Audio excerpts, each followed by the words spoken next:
On July 28, 1952, Nevada man Truman Betherum just finished his work outside the town of Mormon Mesa, Nevada.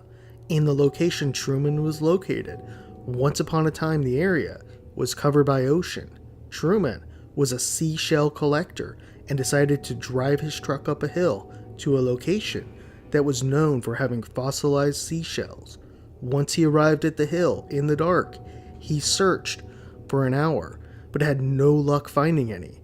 After this, Truman climbed back down in his truck and fell asleep.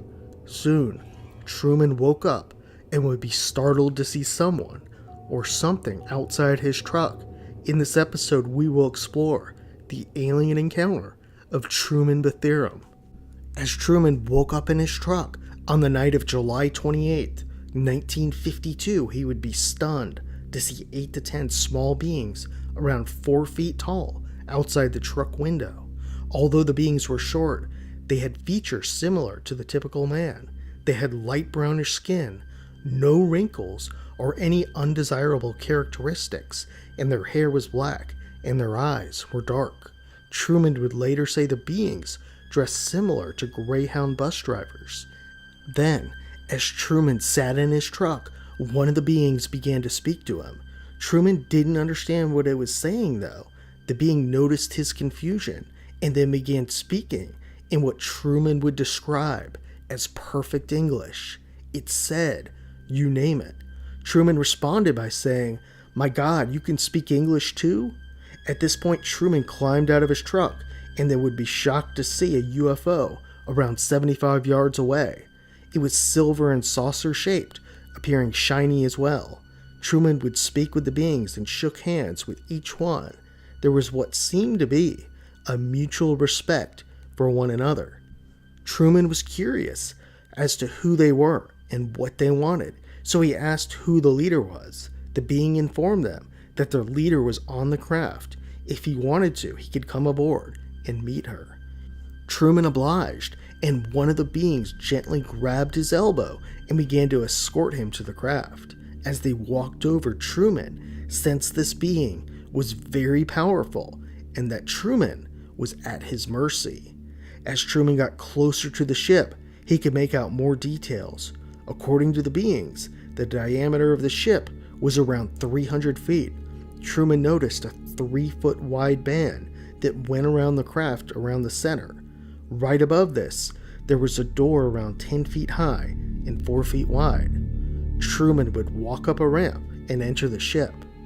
Inside, he would finally be introduced to the leader. The captain's name was Aura Rains. The being had light brownish skin with an attractive slender face and black hair. She wore a bright red dress and something that resembled a black blouse. Aura would invite Truman into her private space where the two would converse. The being would tell Truman that they were from the planet Clarion, which was on the opposite side of the sun. Due to its distance, and because it was behind the sun, we were not able to spot it. Aura and Truman would discuss several topics. First, Truman inquired how they were able to power their ships and travel so fast. Aura would inform him that the crafts were powered by the Earth's gravity. Her explanation, though, appeared to be too much for Truman to understand.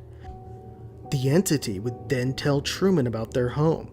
Like we've seen in many other cases, the being described the planet as a utopia. There was never any wars, there was no disagreement, and the beings lived to a very old age. Everyone had everything they needed, and there was no social classes. According to Aura, the beings had the power to read minds and to see our planet from theirs. Truman would next hear from Aura that due to our violent nature and constant wars, we would not receive the information needed for long-distance space travel.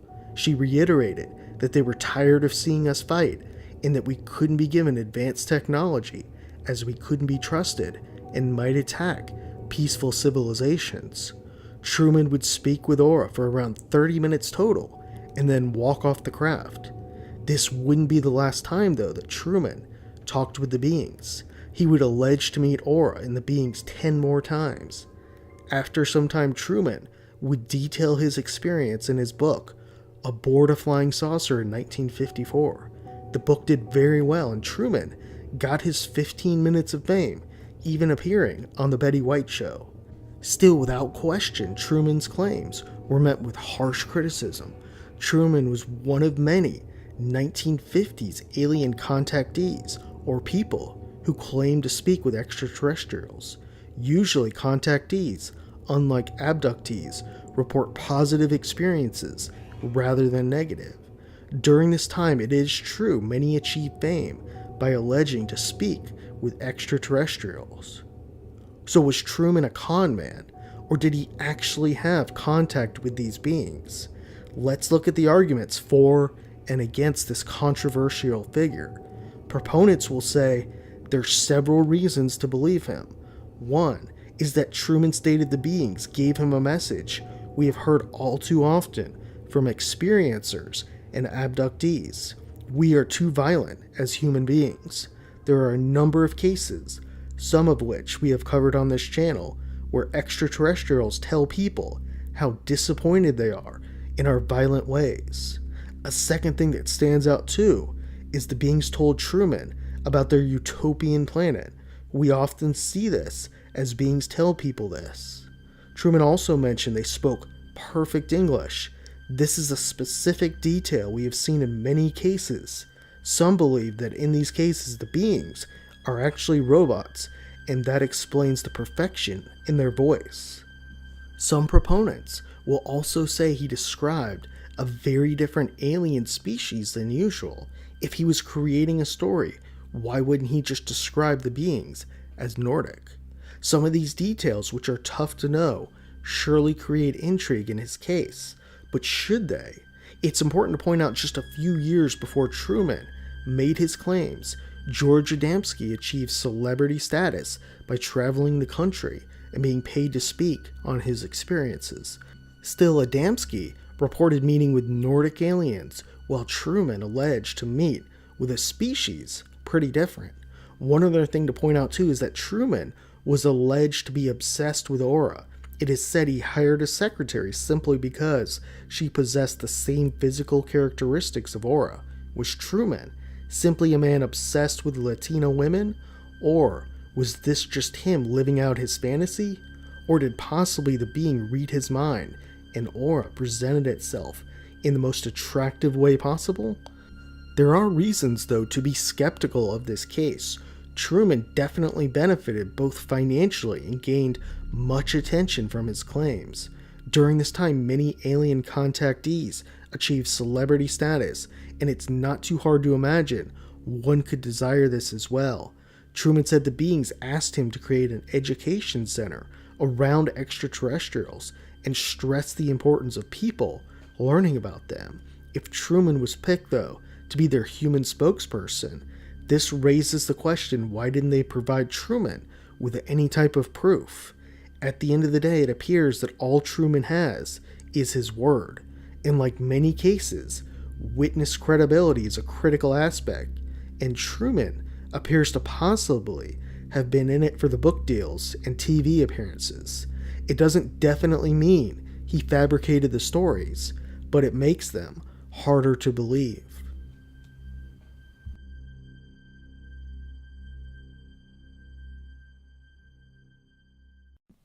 For more than a decade, a young Canadian man would struggle with health issues and insomnia. The man was lost and couldn't quite seem to get his life together. Something was off, yet the man couldn't quite put his finger on it. Then one day the man picked up a copy of Bud Hopkins' book named Missing Time, and suddenly the man knew why he had been having problems. In this episode, we will explore this incredibly strange alien abduction from Canada, a case that has come to be known as the 1973 bandwagon alien abduction. Sometime in 1973, in Jordan, Ontario, 4 members of a Canadian band wrapped up a show at Alice's restaurant and began moving their instruments outside to their van. As they were packing it up, a strange man would approach the group and inquire whether he could grab a ride with them. The band didn't recognize the man, nor did they see him while they were playing their gig. Regardless, the band agreed to take the man, a decision that would haunt band member Thomas Campbell for years. While it's not certain that this person was not human, as we will see, all signs point to some sort of connection to the events that would happen to the band members. As the van pulled out of Alice's restaurant, the group began driving down a service road, with band member Guillaume driving, and the drummer and shotgun. The other two band members, including Tom, were in the back with the strange man. It's not known specifically why they took this route, and we will discuss later perhaps they were subconsciously influenced. As they were driving down the road though, the driver would suddenly spot strange lights up ahead. He didn't think too much of it at first, a common first impression when individuals first spot bright UFOs in desolate areas. However, as they drove closer, Guillaume would suddenly slam on the brakes. Thomas, who was in the back, would yell, "What's going on up there?" Guillaume responded, "I think you better come up here and take a look at this." The band members would all climb up, all except the strange man. There, the group were stunned to see a silver metallic craft blocking the road, and after some debate, decided to drive back to Alice's restaurant for the time. However, when Guillaume tried to turn the car around, he lost control of it. The car froze, and then began hovering toward the craft a bit closer until it was around 30 feet away.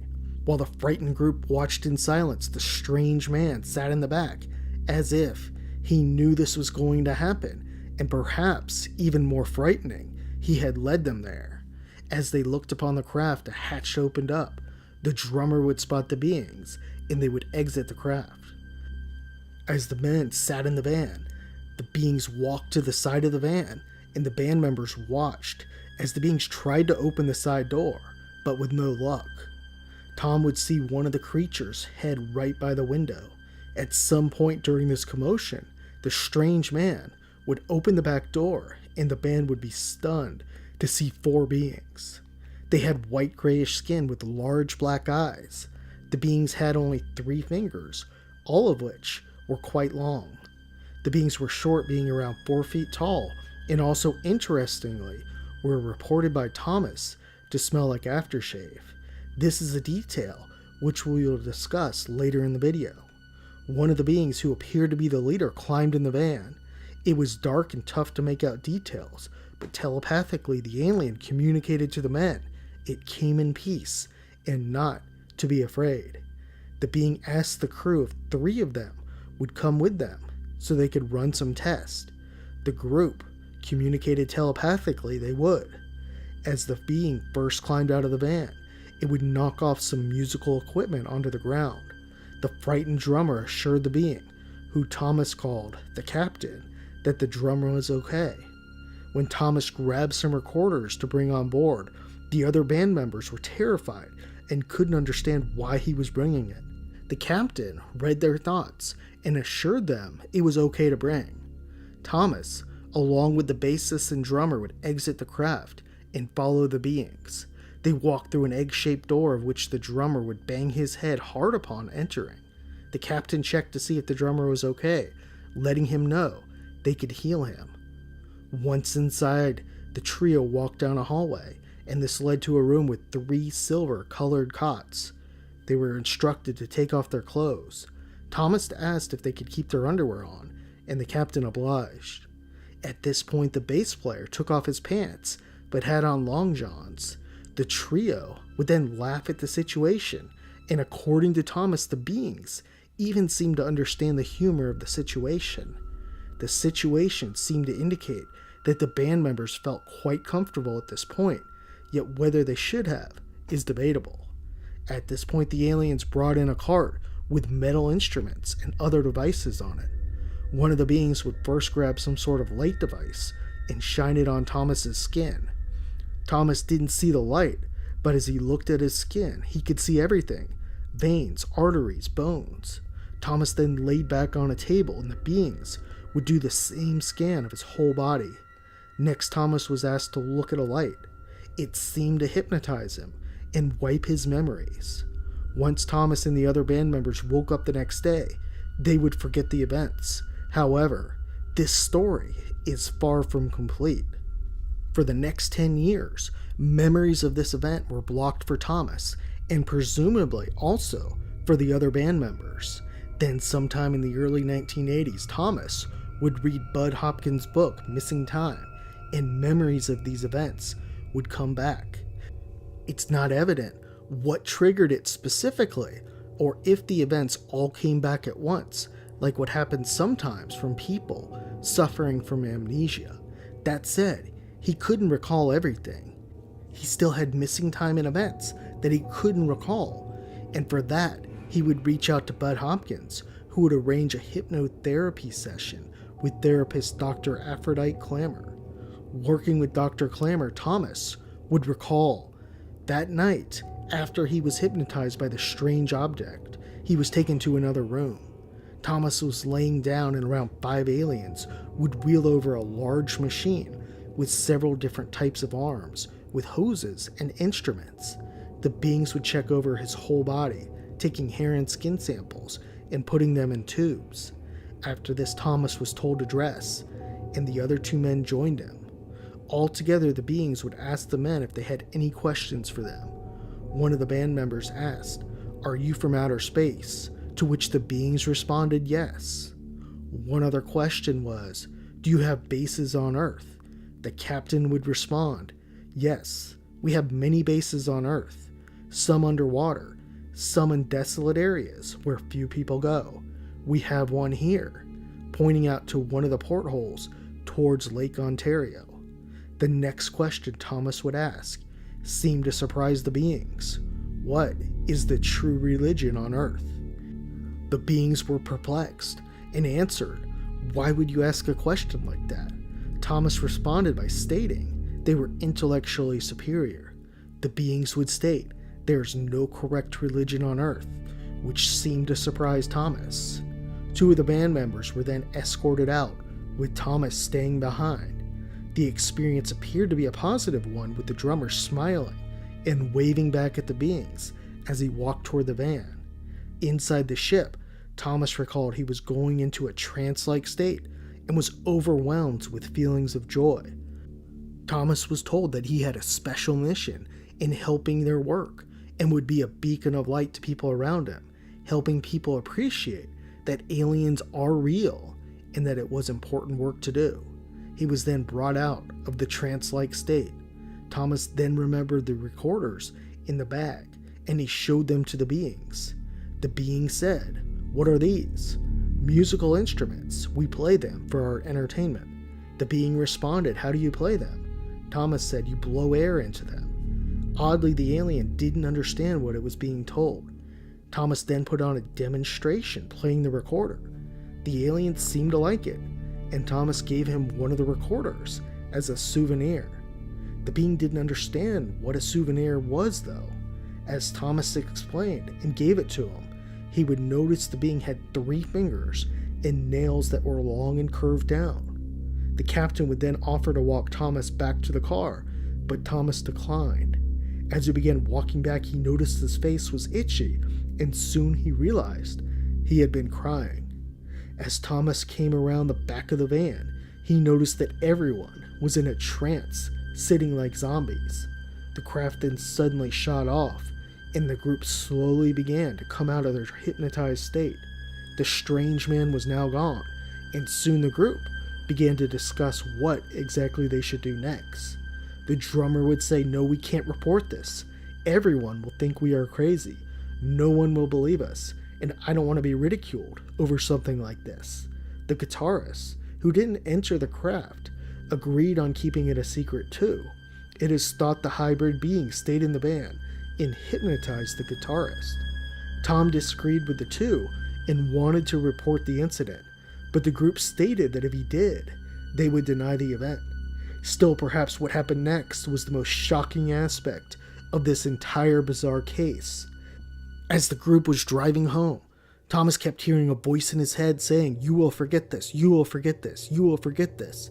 Thomas fought it, and he fought it, and then finally, after some time, asked once again to the drummer and guitarist, "Should we report this?"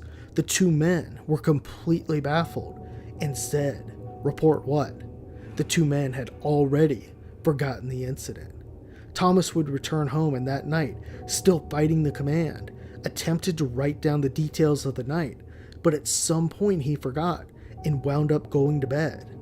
As stated, Thomas would recall many of the conscious memories after reading Lost Time, and the hidden ones through hypnosis.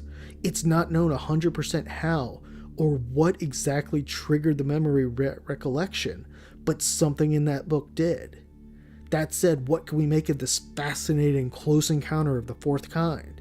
The case has many interesting characteristics and elements that we see often in other cases. Perhaps the most interesting is the aspect of mind control.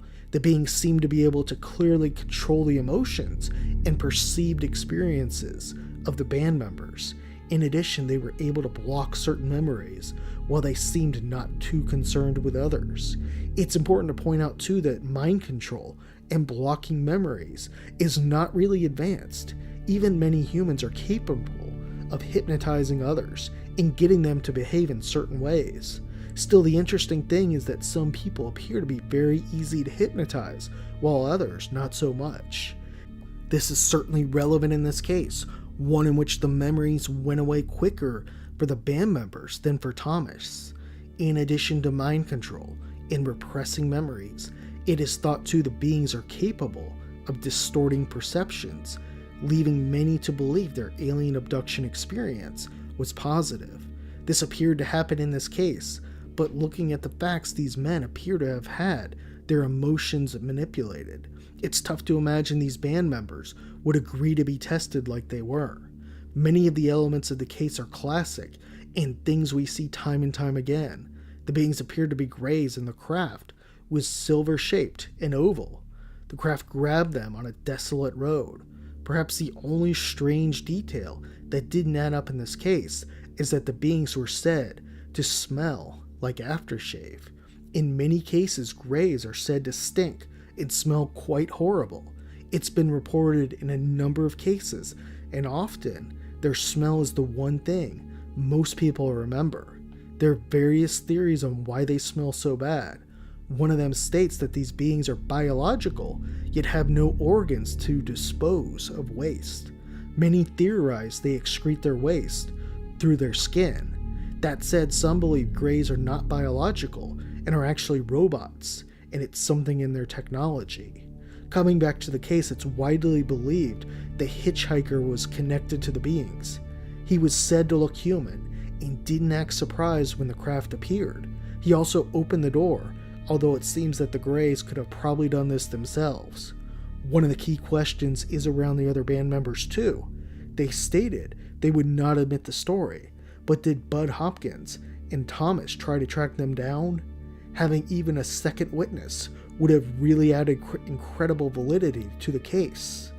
Coming back to the questions to the beings, of the questions, it's tough to really conclude much.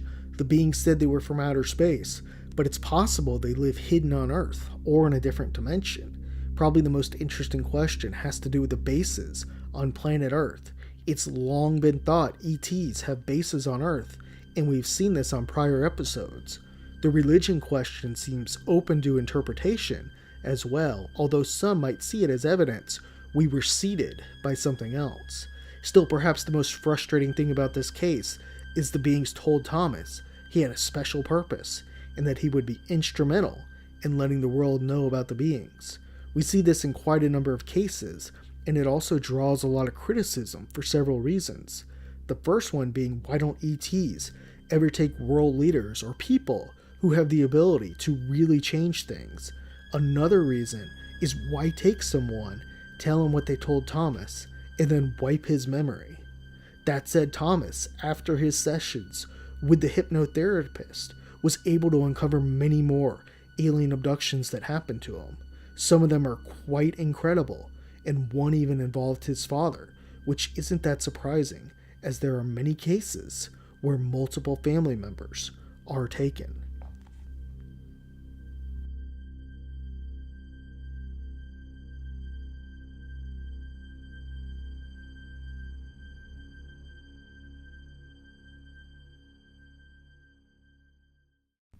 From time to time, We cover cases on this channel where individuals allege to have sexual relations with extraterrestrials. These cases, although difficult to believe and sometimes humorous, are ones that have led to numerous theories on the being's intentions. In this episode, we will dive into a little-known alien abduction from Texas, an incident that has come to be known as the Alvin Guerra alien abduction. In February 1982, in Mercury, Texas, a man named Alvin Guerra had just laid down to go to sleep when he would have an experience that would change his life forever. As Alvin was just about to fall asleep, he would spot a bright blue light shining in from outside. Alvin got up and, curious, decided to walk out to his patio and see where the light was coming from. As he stepped outside, he would spot a massive 75-foot dark gray craft hovering silently above. The craft blended in with the night sky for the most part, but did have 3 large rocket-type devices underneath it. Alvin would later describe the craft as being stealth-like. Then, on his patio, Alvin would hear a woman's voice call out to him. "Don't be afraid. Cooperate, and we won't hurt you." Alvin didn't see anyone initially, but then spotted a silhouette of someone. The person began approaching him, and as it stepped into the light, he could see a gorgeous tall blonde woman. She was around 6 feet, 2 inches tall, and had green piercing eyes. Her skin was quite pale, and she was wearing blue coveralls. The being had a strange emblem on the left side of her chest area. It was a short, narrow stripe, light blue color. Right above it was a darker blue stripe, the same size. A dark blue circle appeared beneath the 2 stripes. This is an interesting detail we will discuss more later in the video. Next, the woman would state once again, "Don't be afraid. Don't be afraid." She extended her hand, and as she made contact, a blue mist began to engulf the two. Alvin blinked, and the next thing he knew, he was inside the craft. The woman then told Alvin to follow him for a tour of the craft. As he walked through it, he noticed the walls were made of the same material as the outside of the UFO. Alvin then entered a room where he saw boxes resembling coffins. All the boxes were opened and empty. The being would tell Alvin that they went inside the boxes and rejuvenated for several hours each day. Alvin would move on into the next room, which was the cockpit. In there, he would see a larger version of the symbol that was on the woman's suit. 5 women were in the room working, and they would all smile at him. The women or beings were all similar in appearance, looking much like the first woman he met. Next, Alvin would then walk down another hall, and he would spot a room where 3 more women were working on some type of control device. One of the beings was extremely tall, being at least 6 feet 8 inches. He was then taken to a medical room. It was filled with around 20 beings, all appearing as women, and all very tall, around 6 feet 6 inches. Most of the beings were experimenting on animals and birds. One of the beings, though, approached Alvin and asked him to lay down on a medical table. The being was holding a dark blue colored laser and began shining it on him. The device would draw blood up from his skin. As he was laying back on the table, he would see a green screen above him. It's not clear what the screen was for exactly, but presumably it was some other type of screen used in medical testing. To Alvin's left, there was another black screen on the wall where he could see a holographic image of his body appear. After the test, he continued his tour with the original being who greeted him. At the end of the tour, Alvin would be escorted into a room, and there, according to Alvin, him and the being would have intercourse. Sometime during this, Alvin stated that he lost consciousness. He woke back up in his bed, naked, and would also discover his necklace, which he never took off, was missing. What can we make of this incredible story? At first hand, this surely seems like a dream, or perhaps one man's strange fantasy. However, Before discussing the sexual relations claim, there are some things that he mentioned that we see time and time again from close encounter reports. First, the description of the beings is very typical, with the aliens appearing as Nordic beings. It is interesting, though, that Alvin reported seeing only female and that many of the beings were so tall. Usually, when Nordic beings, both men and women, are seen, they're reported to be around 6 feet tall. One interesting aspect of the case has to do with the emblem he saw. Alvin reported a symbol on the blue coveralls of 2 stripes with a circle below it. For comparison, in both the Filiberto Cardina case and the Herbert Schirmer incident, both witnesses reported the beings had some sort of serpent emblem on their chest. We covered both these cases, and viewers have pointed out this characteristic has been seen in other cases too. The final aspect of the case that seems to add credibility is that Alvin woke up naked after going to bed in pajamas and that his necklace was taken. Some will argue that Alvin could have sleptwalked and actually took off his clothes and ripped his necklace off himself. Some will say he could have also simply just lied. Cases of individuals alleging sexual encounters are not unheard of, though. On this channel we've covered a number of cases. In the Meng Zhagoa case, one of China's most famous alien abductions, Meng alleged to have sex with a 10-foot tall, 6-fingered alien woman for 40 minutes before the alien then disappeared through his wall. In the Antonio V.S. Boas case, Antonio alleged to have sex with an extremely attractive alien with cat-like eyes. After they finished, the being smiled, rubbed her belly, and pointed toward the sky, indicating that they would have a baby together. The case of Alvin was published in the book Sexual Encounters with Extraterrestrials by C.L. Turnage. There are several theories as to why these beings might want to mate with humans. The most popular is that the offspring produces some type of hybrid being, possibly one that could blend into society. Many allege these hybrid beings walk among us, and have for quite some time. Another theory is curiosity and understanding our reproductive process. However, many scoff at this theory, as it seems like the beings would be able to figure this out another way. Some simply state most of these stories are created and are not true, or perhaps are lucid dreams. Still, we know that many have reported being taken from their homes, often floating through solid objects like closed windows and the roof. Often the similarities between the stories is remarkable. In some, it seems like these beings are capable of many extraordinary things, and many times the stories from those who communicate with them don't make much sense. That said, even if Alvin's story was fabricated or imagined, much of the phenomena is not well understood, and it's probably worth hearing out these far-fetched stories.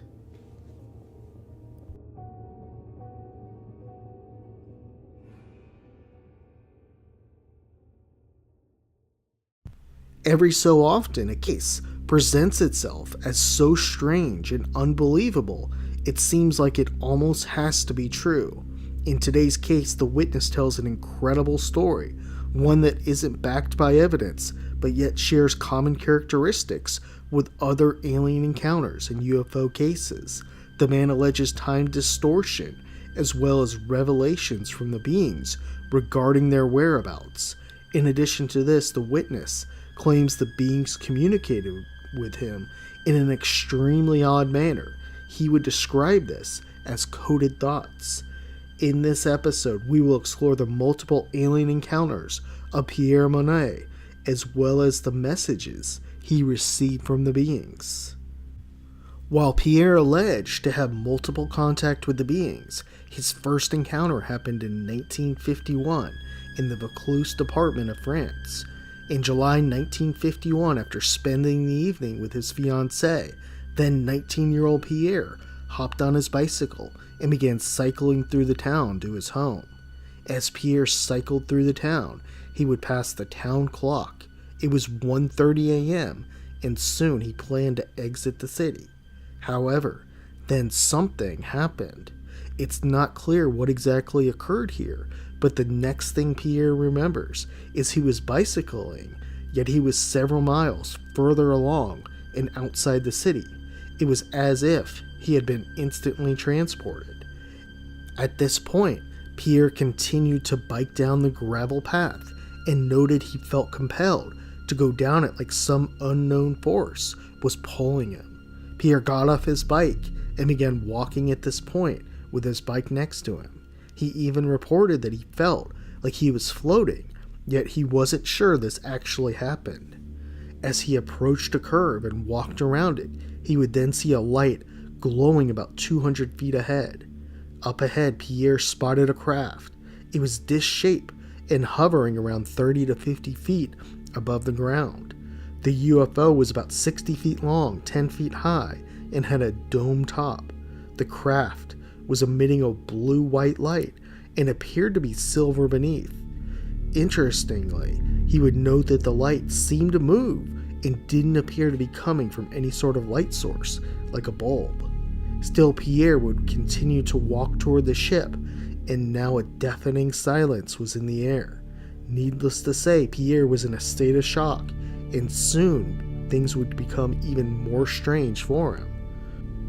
Right below the ship, Pierre would spot 4 humanoid beings. They wore tight-fitted silver suits, and all the beings appeared pretty similar. They were all around 6 feet tall, with bare feet, well built, and had blonde hair to their shoulders. It appears here that Pierre encountered Nordic aliens or tall whites, but Pierre had a different opinion, at least initially, about the beings. Pierre thought the beings were robotic, not biological, since they were so similar. This is in contrast to many Nordic reports where witnesses believe the beings are biological in nature. Pierre walked up to the beings as they looked friendly. As he got close, the beings stood, and then all at the same time, they raised their right hand up with their palms up to shoulder length. This scared Pierre. However, as he started to retreat, the beings spoke to him telepathically. Oddly though, they didn't speak to him in French, but used what Pierre would describe as coded thoughts. Then after what Pierre would describe as being about 30 minutes, the coded thoughts stopped and Pierre would come out of his trance-like state. He looked up and saw the bottom part of the craft had opened up, although he didn't see or hear this happen. There was a white-orange light coming through, and the being suddenly disappeared, seemingly going into the craft. Things would only get more confusing for Pierre here, though. He looked at his watch, and it said 1:30, as if no time had passed at all. He was shocked and couldn't believe it, so he decided to bike back to the town clock because he thought maybe his watch had broke. When he arrived, he would be stunned to see that the time was 1:35 a.m. Pierre then headed home, and being still perplexed and worked up at what had happened that night, he thought maybe he was just in a strange dream. He decided to wake up his mother in the middle of the night just to make sure he remembered everything. When he woke up the next day and went to eat breakfast, his mother yelled at him for the late night wake up. At this point, Pierre knew the prior night wasn't a dream, but actually did happen. Over the following weeks, Pierre was able to conclude he had at least 20 minutes of missing time unaccounted for. However, the coded thoughts he received that night would start to become more clear for him. It actually took years for him to piece together the isolated messages, but when he did, it revealed much more about that night.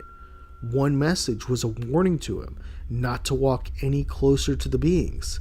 Another message was they want the best thing for living beings, especially if they are not aggressive. The entities also informed Pierre he would suffer some short-term problems with his nervous system, and in time the message they intended to give him would become much clearer.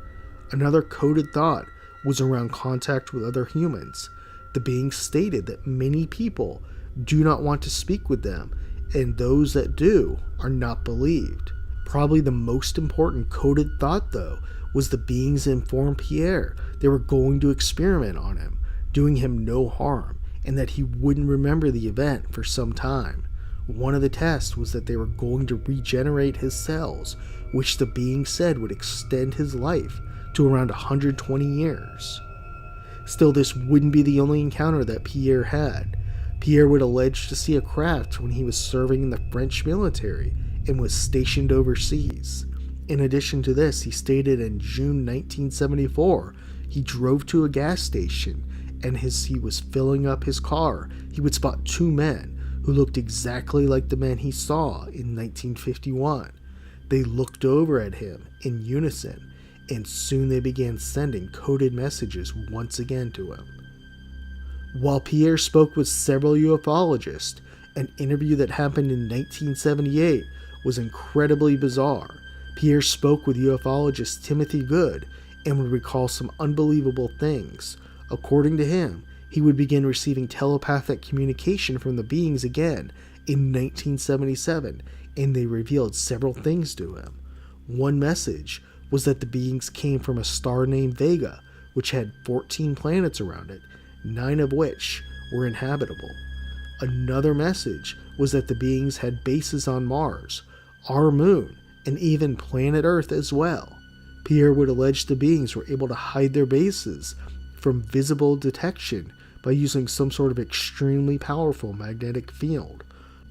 According to Pierre, the beings were able to use their technology to essentially be invisible. With such incredible claims and zero proof, what can we conclude from Pierre's case? Was this just a man who had seen too many science fiction movies? Or did these events actually happen to him? Skeptics will immediately point out that Pierre alleged to have a procedure done that would extend his life to 120, yet he died in 2009 at the age of 78 and seemingly of natural causes. In addition, there's not much to back up his fantastical claims. Could it be the case that Pierre did have these encounters, yet he completely mistranslated the messages? This surely seems possible, as many of the characteristics in his encounters are what we see all too often. For example, the craft was silver and disc-shaped with a dome on top. Also, the beings wore one-piece tight-fitted suits, another common trait reported in other cases. One of the more interesting aspects around this case was the coded messages. Why did they use coded messages and not just communicate clearly? Or did they wipe his mind, and was Pierre somehow able to regain information he wasn't supposed to know? While Pierre alleges that time seemed to be frozen, this is something that we've seen before. On a prior episode, we covered one case in 1977 where a Chilean soldier named Armando Valdez was on patrol when he and his team spotted a white bright light. Valdez went to investigate, and his team watched him vanish into thin air. After 15 minutes, he returned, seemingly from nowhere, and looked extremely rough. Valdez was clean-shaven earlier in the day, but now had a full beard. By all accounts, it seemed like he had been gone for 5 days, but according to the soldiers, he was only missing for 15 minutes. While many questioned whether Pierre was legit, he never wavered on his story. He also was quite adamant that government officials, as well as the military, were nervous about the crafts and didn't know what to do and had lied to citizens since day one. He would also state many humans have been contacted up to present day. While Pierre could have misinterpreted the communication and perhaps even lied about everything, he does seem to hit the nail on the head around UFO disclosure.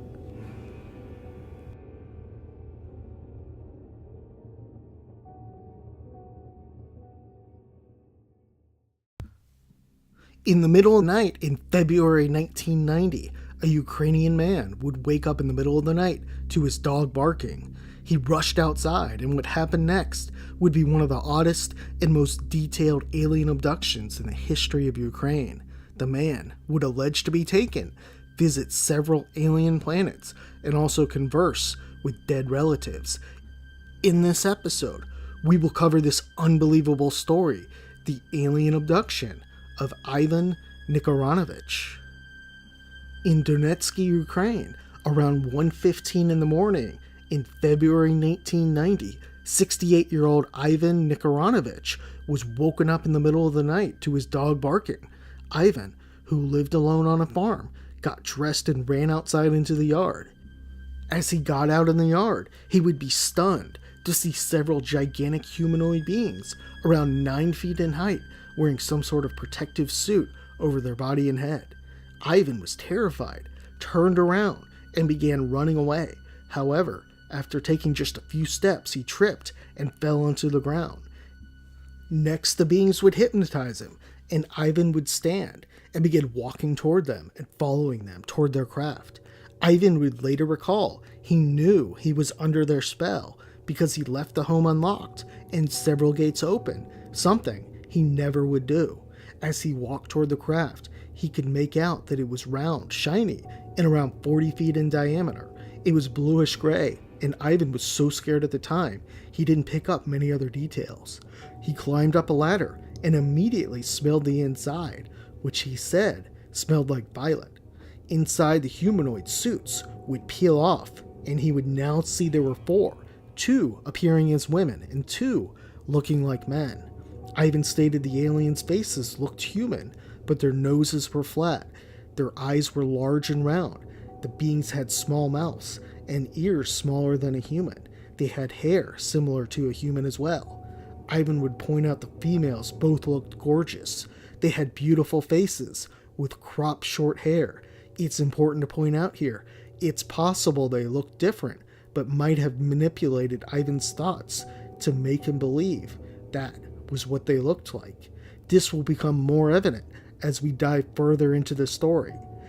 After this, the 2 females would undress Ivan, and a series of medical experiments would begin. They listened to his heartbeat and also placed something that looked like electrodes on his chest. These provided details on his organs, and as they worked, they communicated in a strange manner, making noises similar to a dolphin. In sum, the experiment did not appear to harm him or cause discomfort in any way. Ivan was then communicated to that he could leave. As he started climbing down the ladder, though, he would once again hear the strange chirping. The beings were discussing something, and all of a sudden one of them grabbed his collar and pulled him back up into the ship. Ivan proceeded to another room, and there he would sit down. The craft would then take off, and an astonished Ivan would look out the window as it ascended, and he was soon looking down at Earth. The craft took off at a high speed, and Earth soon became just a speck. Amazingly, he later recalled, when flying away, he didn't feel anything in the UFO. He got up and walked to another room. This was a control room, and there was a massive screen, about 10 feet by 10 feet. He could see the ship passing by what looked like planets. There were a number of controls and panels being monitored by these giant beings. Perhaps what intrigued him the most, though, was there was a system that detected asteroids and space debris, and it allowed the craft to easily move around it. At this point, his fear began to dissipate as he realized the entities weren't going to harm him. After some time, Ivan fell asleep, and when he woke up, he would be stunned to see the craft was preparing to land on an alien planet. The beings approached Ivan and began putting a spacesuit on him. His suit had a number of hoses going around it and a window to see out the front. Ivan stepped out following the beings, and soon his attention would be drawn to something strange. There were beings standing out in an open field with a river running through it. These entities weren't scared of the craft. The humanoids were small, about 3 feet in height, and had childlike faces which were round. Probably the most strange aspect of these entities, though, was they had fur on their backs and also possessed wings. Still, Ivan didn't see them flying, and after a short time the beings communicated to Ivan to get back on the ship. Once on, he was invited to sit down and eat with the ETs. Several females cooked the food, and Ivan would later recall that their food was delicious. After eating, Ivan would have a few drinks, and the beings would visit several more planets. There didn't appear to be anyone living on these planets, though, as Ivan didn't see any humanoids. This planet was covered primarily by stones and appeared rocky. Ivan got back on the craft once again, and the UFO continued flying through space. The craft would pass a planet covered in all water. In a few minutes, Ivan would see a planet covered with smoke. The beings decided to touch down on the surface. There, Ivan would get out once again and would see a civilization destroyed. There were bones, and all the homes were destroyed. He could see animal bones as well, with many of the bones being gigantic, around the size of dinosaur fossils. Ivan knew something terrible had happened here, and hoped it wouldn't happen on Earth as well. It's not clear if the beings were trying to convey a message here, possibly around the dangers of war and nuclear weapons. Once again, Ivan would get back on the craft, and once again, he would visit another world. This one was nothing like the prior one. This planet was absolutely gorgeous, with breathtaking views, clear skies, and dense forests. There were lots of animals, but no people. Ivan would ask the beings if any of the same animals from Earth were here. They responded no, but stated there were some ones quite similar.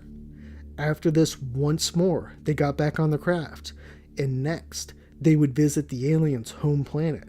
As they arrived, Ivan would see the two females exit the ship, and he wouldn't see them again. The males would ask Ivan to come with them, and he would soon be taken to something that resembled a church. There, he saw both old and young beings that were singing. He would soon exit the church and see the homes of the beings. In addition, according to Ivan, they all had some sort of flying device that they could use to get around, but most didn't use it because they preferred to walk. Ivan would state the planet was gorgeous, clean, and it smelled like flowers.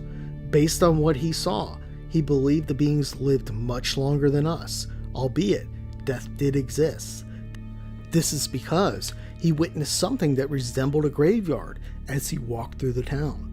Ivan would later recall in their culture, a common practice was for beings to give food to one another.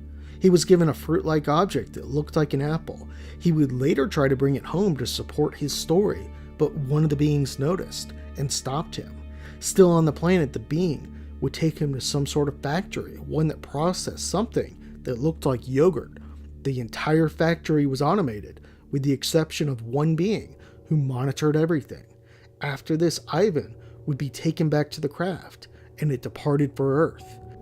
After leaving, it would make one more stop before returning to Earth. The craft landed on a strange planet covered with dense fog. Ivan departed the UFO in his spacesuit once again, and soon would hear a familiar voice calling his name. He turned around and would be stunned to see his two sisters, Zina and Nadia, both who died years ago. They both appeared as Ivan last remembered. They would tell him his fathers and grandfathers lived and were somewhere on the planet. Ivan wanted to go and see them, but the beings informed him it was time to go. Before leaving, Ivan would hug his sisters and note later they felt human. He would also ask about his mother, to which his sisters said she was somewhere else. They went on to say she was being temporarily punished as she did not visit the graves of Zina and Nadia. After this, Ivan was taken back home. The snow in the area where the craft had landed earlier had all melted, and there was now a brown circle where it was. For days after the event, Ivan would be incredibly sick. He didn't eat for 3 days, and his whole body ached. What can we make of Ivan's story? Without question, it's an incredible one, and very tough to believe. Alien abductions, where individuals alleged to visit other planets, are somewhat rare, and in our opinion, some of the toughest ones to believe.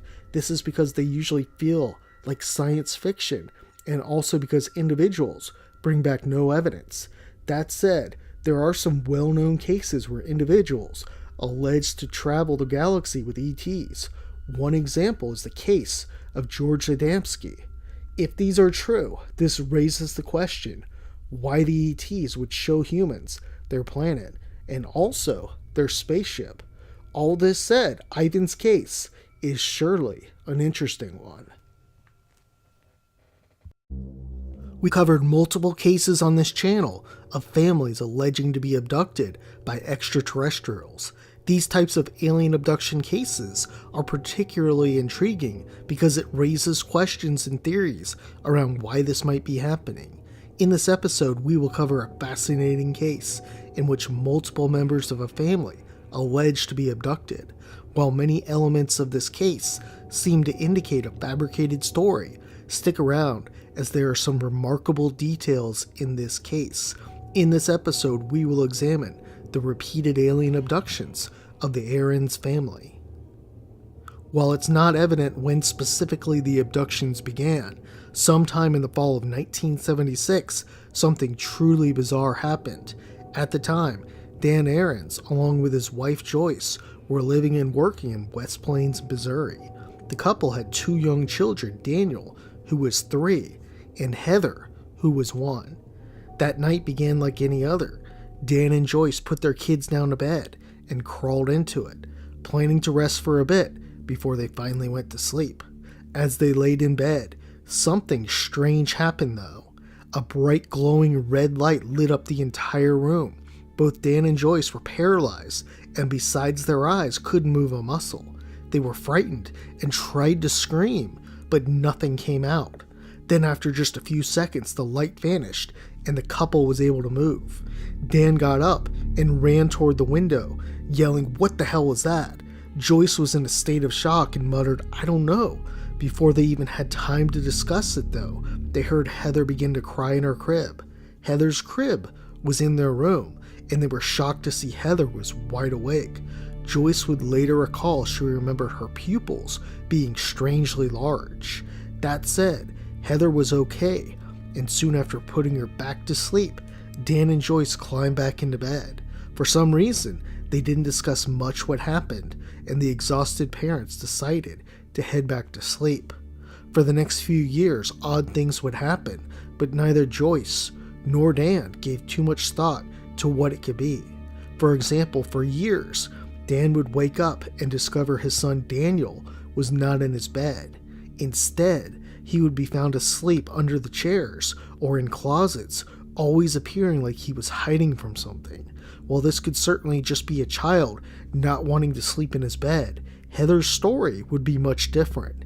When Heather was 11 years old, she drew a picture of what she referred to as the monster. Heather recalled she had a recurring dream in which the monster was in it. Dan and Joyce believed these dreams were just nightmares. However, Heather would draw what appeared to be a gray alien. She recalled as well looking into its eyes and being able to see herself. This is a topic of debate in the case. Heather appears to have drawn a gray alien, and many believe that she could have been influenced by the 1987 bestseller book Communion, which features a gray alien on the front. Communion was a best-selling book, and the movie would arrive 2 years later, so it's reasonable to assume Heather could have been influenced by the book. Skeptics will say she was, while supporters of the case will say she wasn't. Regardless, there's still a lot to unpack from this case. According to the family, the thought that they could have been abducted by aliens was not even something they even considered. Strange events had happened, but like many, they were busy adults and didn't spend time thinking about these topics. That would all seem to change, being triggered by a movie. Sometime in the early 1990s, Dan was at home one night and decided to watch a movie, Communion. Communion details the alien abduction of New York resident Whitley Strieber. In one scene in the film, a gray alien peeks around a corner, and Dan lost it. He began sobbing uncontrollably and immediately had a flashback to that night in 1976. Joyce was present as well and tried to calm him down. In the next few weeks, Dan and Joyce began to discuss what happened to Dan that night and tying it to the strange night in 1976 when the red light entered their room. In the past year or so, Dan had been having serious problems with his health. He had had panic attacks and had become afraid to leave the house. He was out of work, and after visiting several doctors, it was clear he had experienced some sort of trauma, although it wasn't clear what it was. Dan and Joyce kept searching for answers, and after discussing all that had happened to them and their family, they believe they could be onto something. A few days later, Dan would watch a television program featuring a therapist who worked with people who believed they were victims of alien abduction. Dan was eventually able to get the info for the renowned ufologist Bud Hopkins and tell their family's story. Hopkins met with Dan, and by all accounts was initially skeptical that anything happened to him. He warned him up front abduction might not be the answer to what he was searching for. The more the two talked, though, the quicker it became apparent that an abduction was likely. Hopkins arranged to have a therapist named Dr. Carpenter conduct hypnotic therapy with Dan. In the first session, Dan recalled meeting with a strange being, one who resembled a gray alien. It was holding some type of metal device, to which Dan stated, "It's going to hurt me." Around the time Joyce started having flashbacks of what happened to her, and according to her, one day she had conscious memories of all the events. Joyce would meet with Hopkins and Dr. Carpenter as well, and it was soon determined that the couple had likely been abducted together multiple times. After Dan's sessions and Joyce's memories, they were finally able to piece together what happened on that night. Dan remembered on that night that he was cowering in the corner of the bed and scared to death. This is because there was a tiny gray alien standing by the foot of his bed. There was also another one near Joyce. Most horrifyingly, though, a being was standing near Heather's crib. Joyce remembered one of the beings touched her arm, which made her spring up in the bed. Then she watched in horror as one of the gray aliens picked up Heather and carried her off. Joyce would state the beings were in complete control, and there was nothing she or Dan could do. Dan recalled this event too, and recalled how they had no chance to stop the beings. After baby Heather was taken, Dan and Joyce were taken outside, presumably floated out through a window or possibly a ceiling. All ended up on a spaceship, and details after this remain hazy. While the case so far doesn't appear highly credible, the testimonies from the children, Daniel and Heather, are very interesting.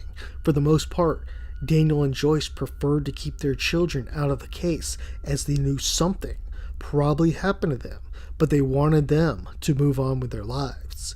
Around 5 years after Dan and Heather discovered what happened that night in 1976, Heather decided to undergo hypnosis. Heather was skeptical of hypnotic therapy, but agreed to do it as she felt compelled to know what had happened to her. Heather would soon remember being taken from her room and being in some sort of strange place. She also recalled being repeatedly asked to play telepathic games. Heather would always state no and ask to go home. Of the entire family, Daniel's story is indisputably the most convincing in supporting the family's claims. After hearing about what happened to his family, he realized something had probably happened to him and decided it was time to learn what it was. Daniel was regressed back to the age of 5 and recalled a scary memory. He was laying in bed and heard a noise coming from the garage. Next thing he knew, he was in a strange place. The room was what he described as stony. This is an interesting detail that other abductees have reported as well. There's a number of cases where abductees have reported seeing stone-like objects and stone-like furniture. Some have speculated that perhaps Daniel and these abductees possibly went under the ground. In his session, Daniel remembered seeing 2 strange beings standing in front of him. He said they were tall with real long fingers, big heads, and dark eyes. He stated these entities had no hair, no ears, as well as a mouth like a coin slot. These are characteristics we see time and time again. Still, what Daniel stated next was, in our opinion, the most convincing argument for the case. Daniel stated that one of the beings had something in his hand that looked like a shiny stick. He stated that this stick also appeared wand-like and that the figure was using it to move him around. It caused paralysis, and also when placed on someone's head, caused disorientation. Before diving into more of Daniel's session, we should mention one case we have covered on this channel where this unique detail is found. It is the alien abduction of Air Force Sergeant Charles L. Moody, an incident where a man was taken in the woods by an ET with a strange stick that paralyzed him.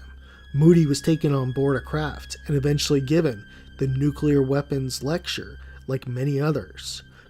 Coming back to Daniel's session, after the hypnotic therapy, Daniel was asked if he had any strange marks. He stated he did.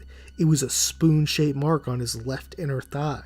Horrifyingly at this time, his father Dan recalled he had the exact same mark at the same spot on his body at one time. Joyce would also remember during one abduction, a long needle was inserted into her ear. She even recalled hearing it crunch inside her head.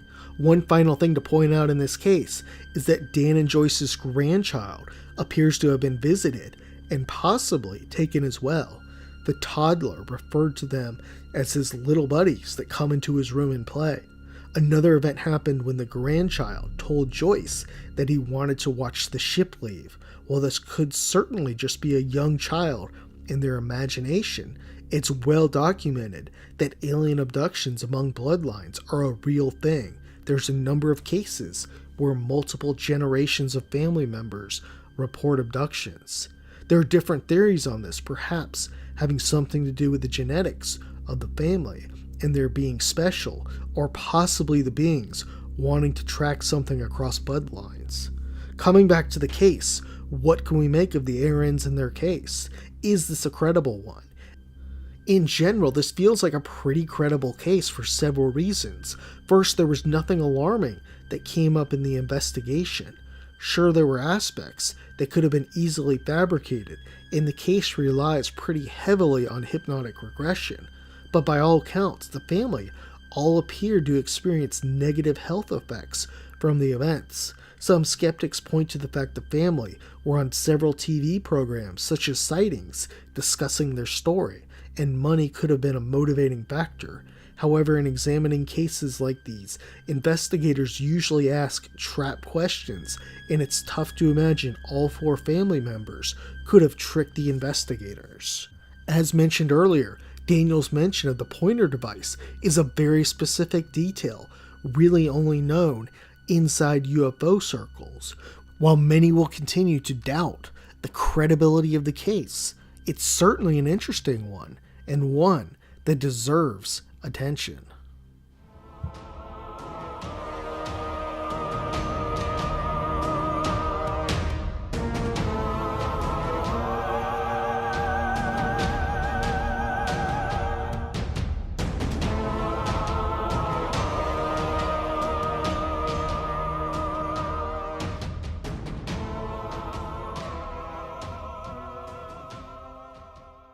Driver Antonio LaRubia woke up around his usual time, 2 a.m., and began to start getting ready for the workday. Antonio lived in Paciencia, which is a neighborhood in the west zone of Rio de Janeiro. That morning, Antonio exited his home and began his walk toward the bus he would take to the terminal of the Oriental Bus Company where he worked. After just a few minutes of walking, Antonio spotted a massive UFO hovering over a field. It was quite low to the ground and shaped like a hat somewhat. The craft was at least 70 meters across, as it covered more than the entire field, and later measurements would confirm the field distance was 70 meters. Upon seeing the UFO, Antonio was shocked. He had never believed in them, but this was clearly something not man-made. His surprise quickly turned to fear, and Antonio began to turn around and sprinting back toward his home. However, as he started to, a bright blue light engulfed the area and Antonio was frozen. Then, Antonio would see them. There were 3 incredibly bizarre-looking beings standing around him. One was in front of him, while another stood at his side, and one other was behind him. They were between 3 to 4 feet in height. Their heads were shaped like footballs, and in the middle was some type of blue mirror going across. Their torso was quite large and bulky. It was covered by scales similar to a reptile. Antonio would later say he didn't think it was some type of armor, as they were able to move around easily. Perhaps the oddest thing about the creatures, though, was the arms. They seemed to possess tentacles, similar to an octopus. For legs, there was a single leg which their trunks rested, and Antonio would note the beings would float along. In addition, the beings appeared to be a grayish silver color. Then one of the beings would raise an object that looked like a syringe and point it at him. Antonio was then pulled toward the UFO. He would black out for a few moments and then find himself in a hallway. There, a being would draw blood through some type of syringe-like instrument.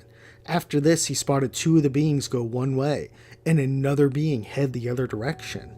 Once again, he blacked out and then woke up in a large circular room.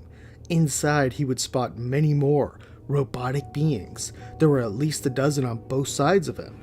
Oddly, Antonio would allege to hear the beings breathing, which is certainly peculiar considering they appear to be robotic.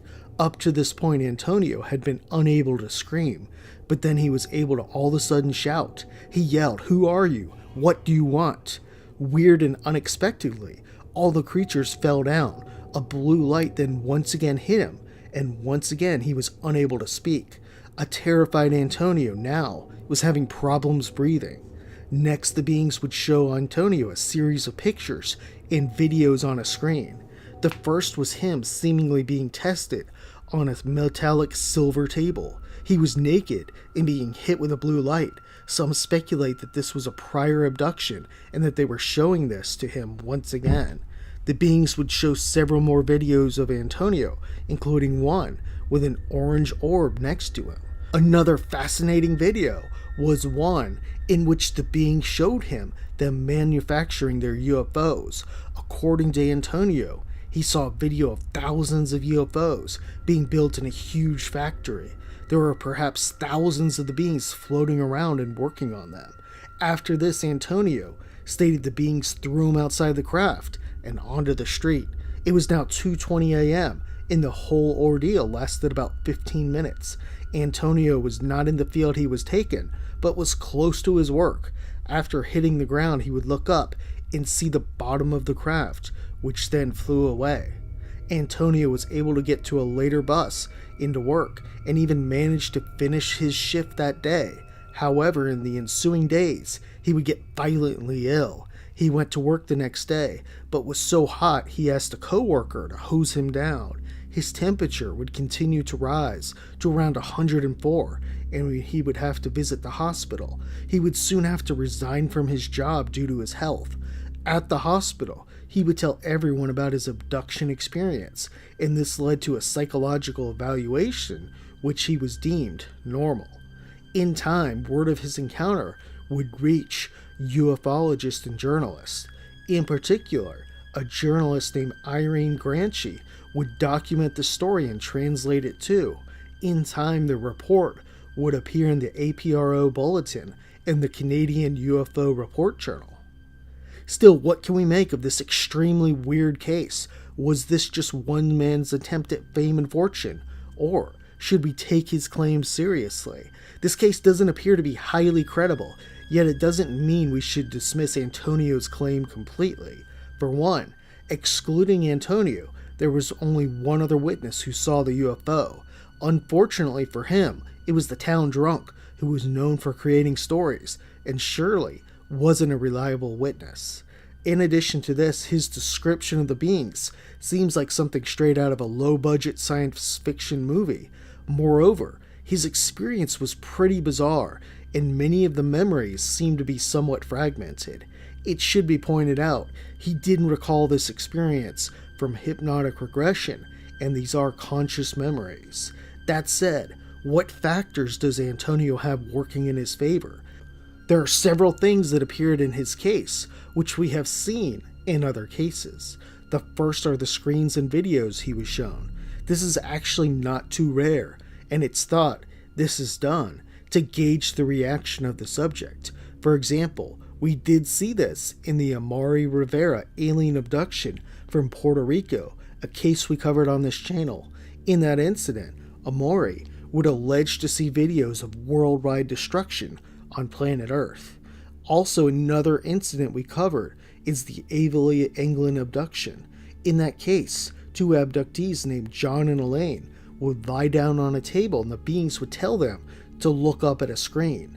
On the screen, a series of images began to display. they popped up rapidly, and the beings began communicating inside both Elaine and John's head. What the beings were doing in Antonio's case is anyone's guess. Some think they were testing or gauging his reaction.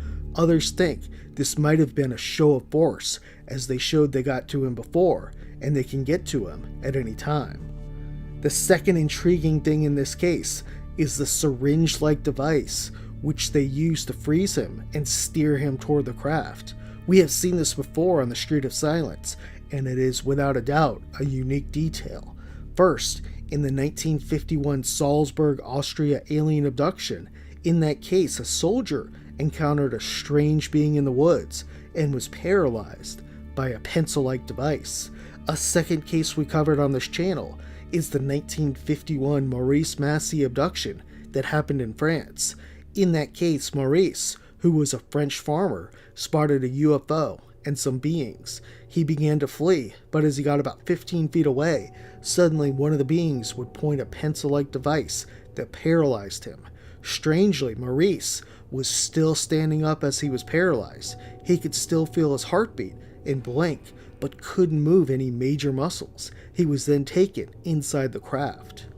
Much of what happened to Antonio is somewhat typical of what we see in these cases as well.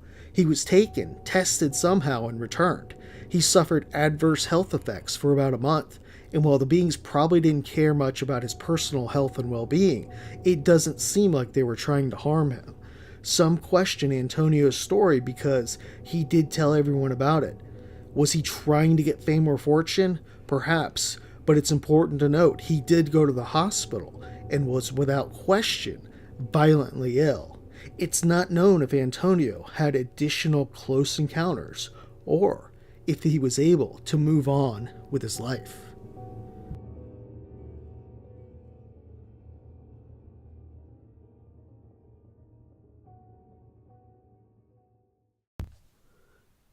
It's often the case that individuals that have had close encounters with ETs don't recall specifics around the events. On this channel, we've covered numerous cases of individuals having their memories wiped or repressed.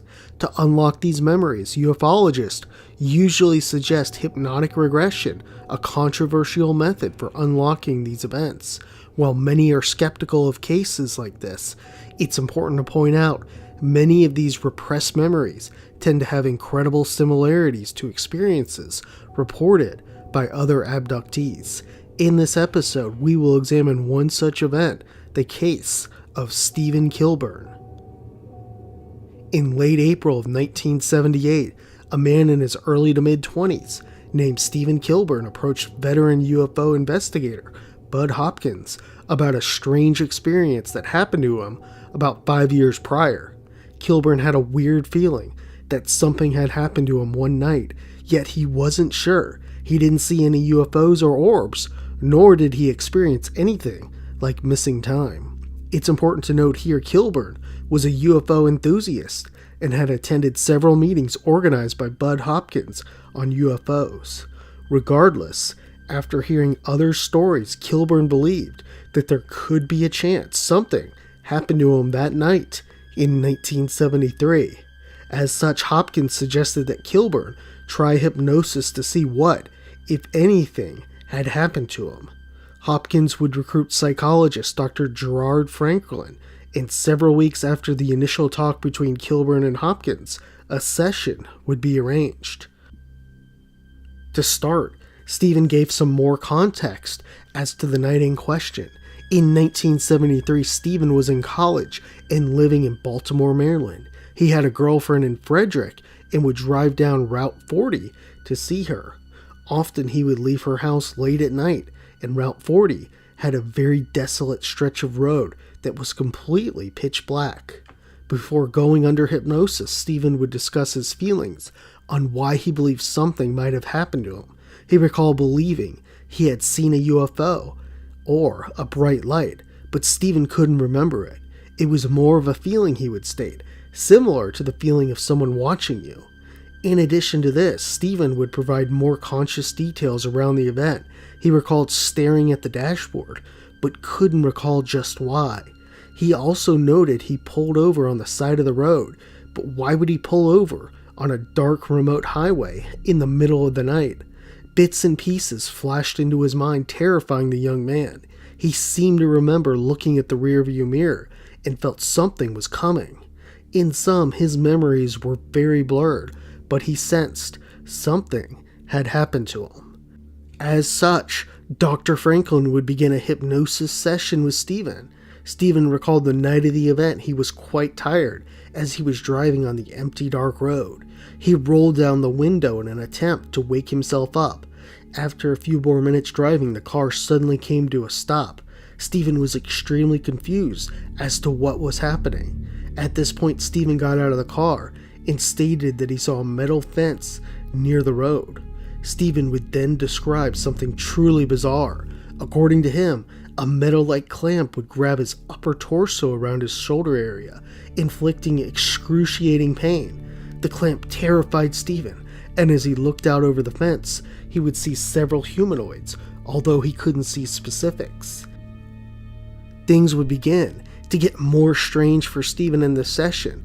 As he would recall, it was now like daytime. He would also state that one of the beings from behind the fence approached him. Stephen would look at the being and could see it was very white, bald, and a bit shorter than him. He said its skin was chalkish white and like putty, and it appeared to wear a black suit, although this was speculation on Stephen's part. At this point, Dr. Franklin would bring this session to an end. While the session might have produced more questions than answers, future ones would unveil more details and provide more clarity around putting this event together. In December 1978, several months later, Stephen Kilburn would decide to go under hypnosis once again. This time he worked with Dr. Aphrodite Clammer. She was experienced with conducting these sessions and had worked with Hopkins before. After putting him under hypnosis, Dr. Clammer would ask him about the night in question, and Stephen would recall more details.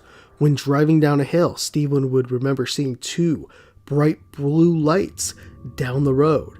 He was confused since it wasn't from another car, as the road was empty, and thought it could be some sort of reflection. Stephen turned on the car light to see if it disappeared, which it didn't. The objects moved to the right of his view and closer.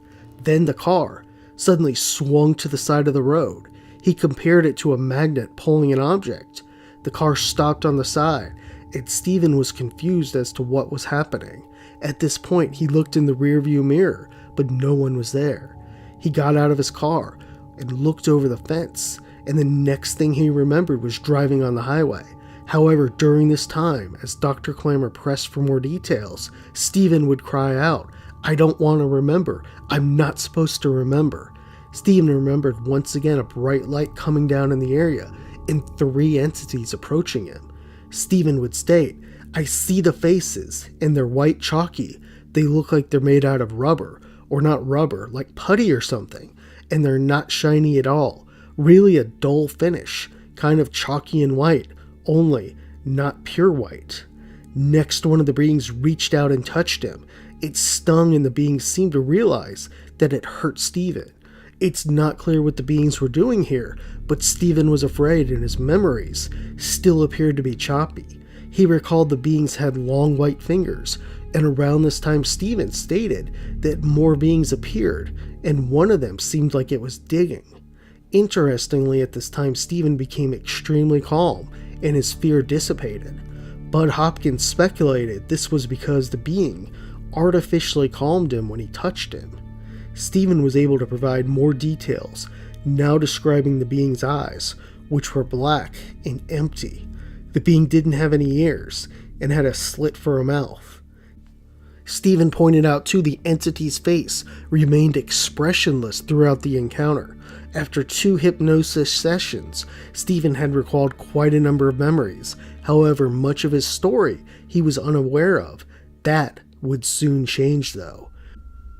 2 years later, he decided to undergo hypnosis one more time with Dr. Clammer.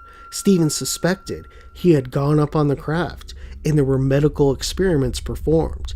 He was afraid for some time to know what happened, but finally decided to find out. The session would reveal some terrifying details for him. As Stephen was hypnotized once more, he would reveal he was standing outside the car, and a clamp-like device would grab him by the shoulders. It's not clear if the device was attached to anything, but the clamp would direct Stephen toward a ramp which went into the UFO, resting on the ground. He would then walk down a hall joined by the being and enter an all-white, brightly lit room.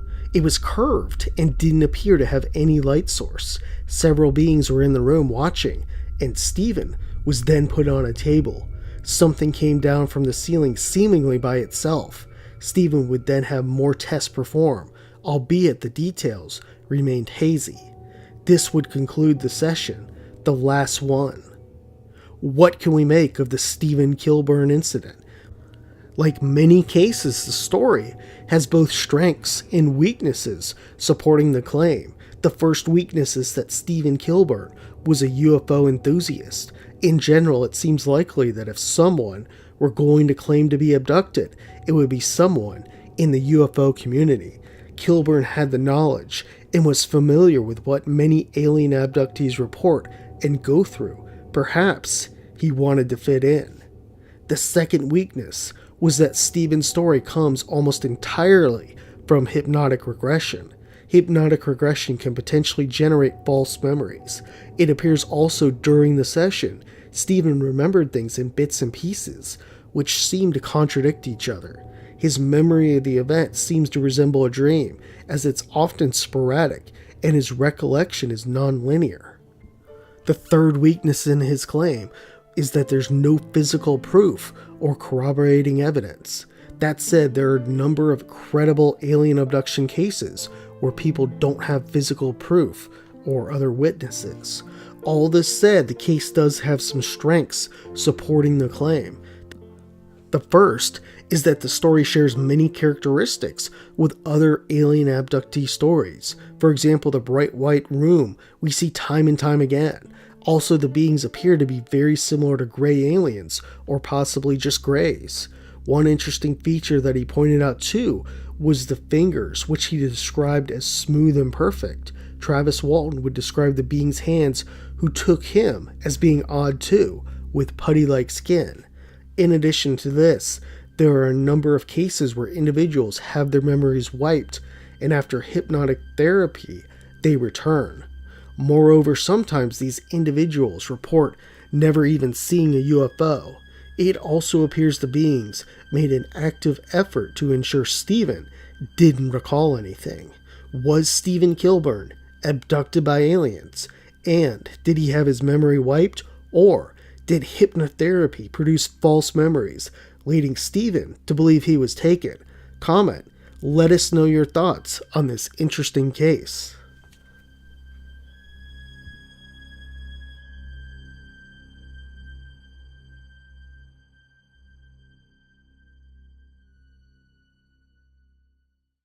On December 23, 1967, 22-year-old police sergeant Herbert Schirmer was driving on Highway 63 around Ashland, Nebraska, when he spotted a red light up ahead. Schirmer believed it was a stopped vehicle and approached it, turning on his high beams. As Schirmer drove closer, though, he would soon come to realize that this was no truck or car, and something he had never seen before. In this episode, we will examine the alien abduction of Police Sergeant Herbert Schirmer. Around 2:30 a.m. on December 23, 1967, Police Sergeant Herbert Schirmer was driving on Highway 63 in Nebraska. Up ahead, Sergeant Schirmer spotted red lights and began slowing down to see if the vehicle needed assistance. As Schirmer drove closer, though, he turned on his high beams and was astonished to see the red lights were not coming from a vehicle. Rather, they were coming from some type of strange craft hovering in the sky. Schirmer remained in his police car and watched in disbelief. The UFO was about 6 to 8 feet above the highway. It was shiny, silver-colored, and disc-shaped with some sort of walkway that circled the craft. The red light he saw was blinking and illuminating through several of the windows on the craft. The UFO would then slowly begin to rise up, making a loud sound similar to a siren. It suddenly shot off quickly into the sky, shooting a flame from under the craft as it flew away. A bewildered Sergeant Schirmer got out of his police car and then began investigating the area the craft was hovering over. He then returned to the police station and noted the strange incident, writing, "Saw flying saucer at the junction of Highway 6 and 63, believe it or not." The incident was confusing for Sergeant Schirmer, to say the least. He seemed to have time he couldn't recall from that night. We will dive into the missing time aspect a bit more in the video. Schirmer also reported he had a bad headache just hours after the event as well. There was a strange buzzing sound in his ear, as if he had been at a rock concert for hours. Even more strange, Schirmer had several strange marks on his body. One was a red mark on his neck below one of his ears. It was about 2 inches long and half an inch wide. As morning arrived, Police Chief Bill Wagon drove over to the site of Schirmer's encounter. He would find a small metallic artifact, and later chemical analysis showed it was composed of iron and silicon. Investigators from the Condon UFO Research Project stated it was most likely ordinary corroded earthly waste. The Condon Committee was a U.S. Air Force funded UFO research project led by Edward Condon. Schirmer still believed, though, that something had happened to him and decided to undergo hypnosis to uncover his repressed memories. Schirmer worked with psychologist Leo Sprinkle of Wyoming, and the following was revealed around the events of the night.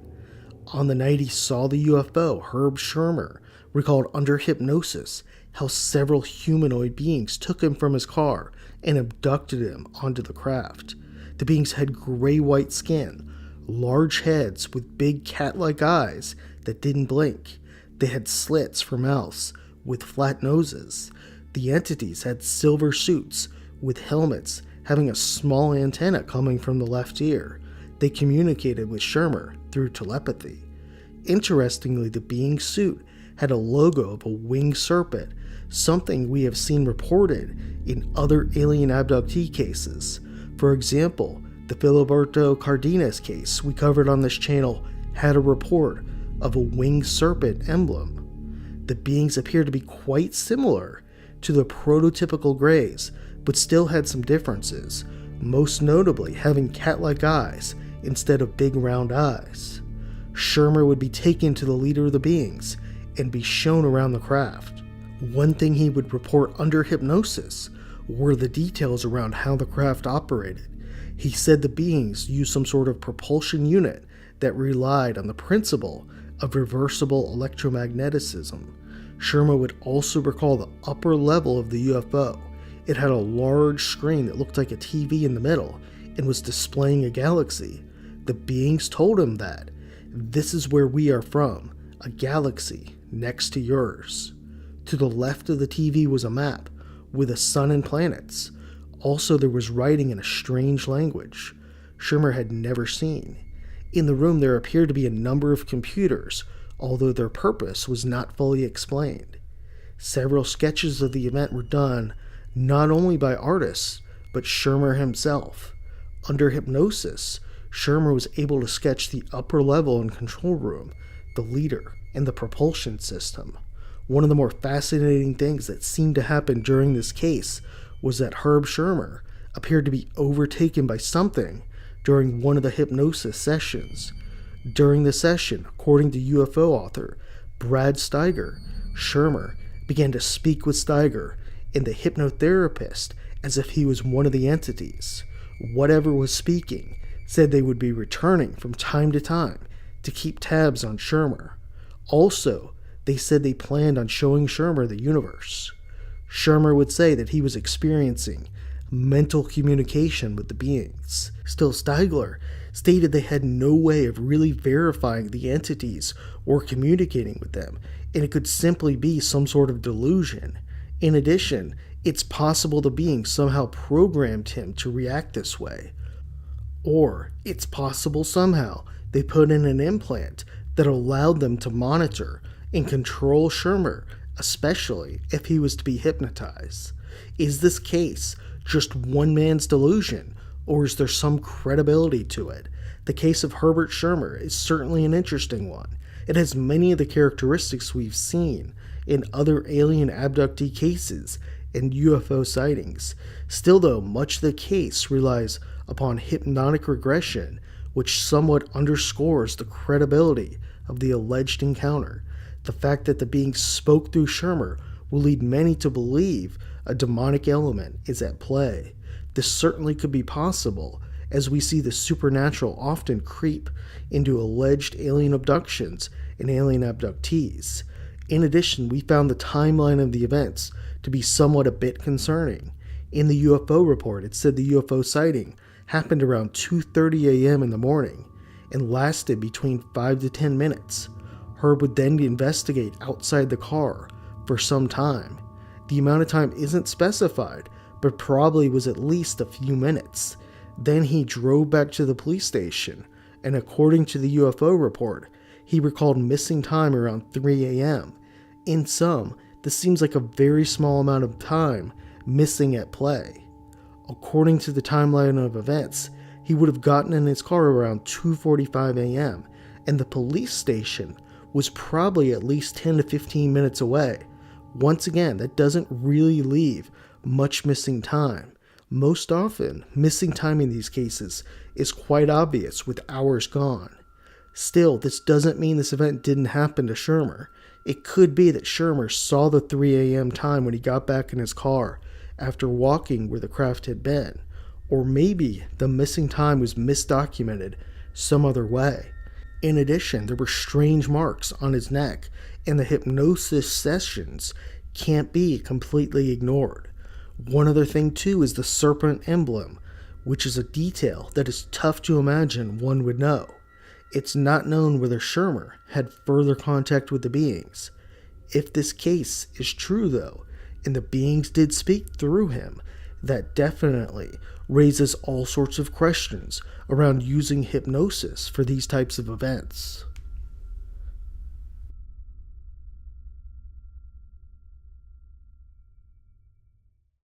In September 1978, a young woman and her friend decided to drive cross-country across the United States, going from California to North Carolina.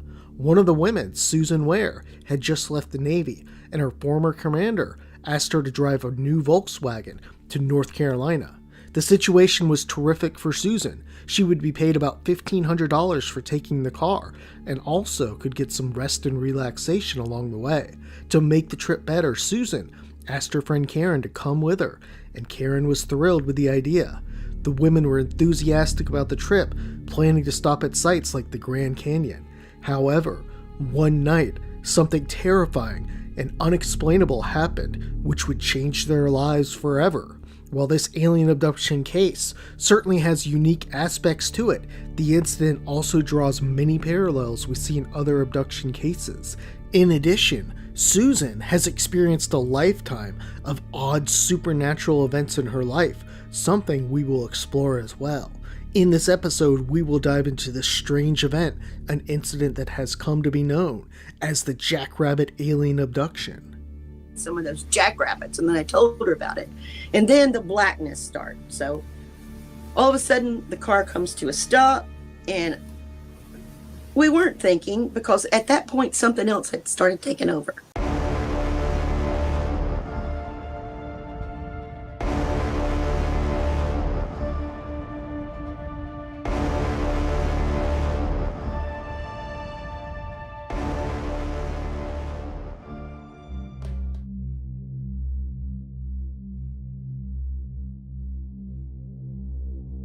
Their trip already.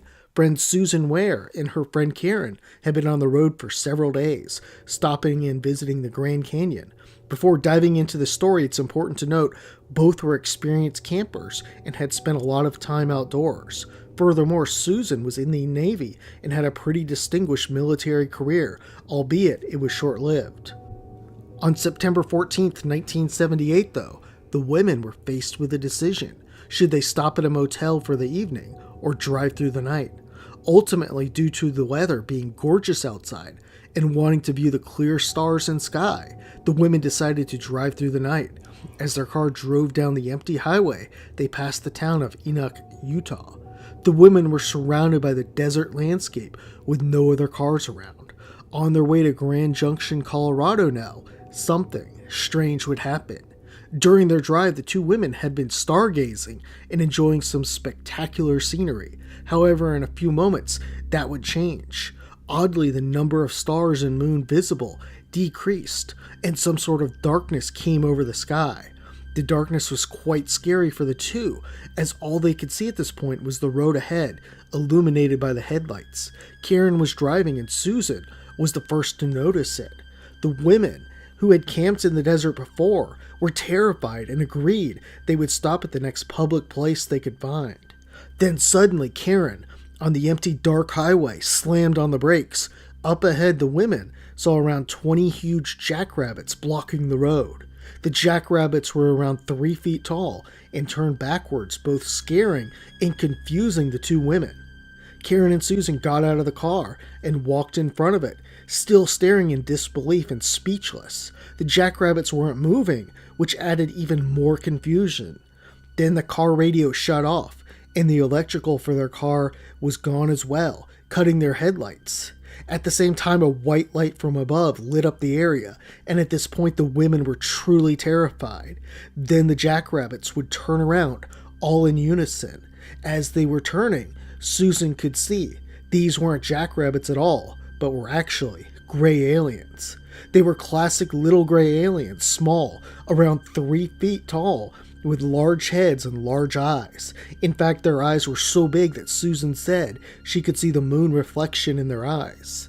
This is the last detail of the event, and the next thing the women remember is waking up in a diner hundreds of miles away, around 9 hours later.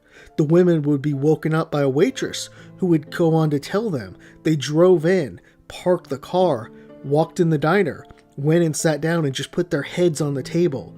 The women were absolutely baffled at this and also horrified. They had no idea how they got there and were both in bad shape. They were nauseous, extremely thirsty, and also had burn marks all over their skin. After drinking some water and sodas, the women found a nearby motel and spent 2 days resting and recovering. They discussed the event, but nothing made sense. They had been meticulously logging miles on the road trip, but now they had several hundred miles unaccounted for. Susan remembered up to the bright light and jackrabbits, but Karen didn't remember anything about the night in question. Susan would also have sporadic memories of strange things. For instance, she remembers being in a room and also having gray aliens staring at her. She also remembered falling from the sky at a great height. After the women had recovered for 2 days, they decided to get on with their trip.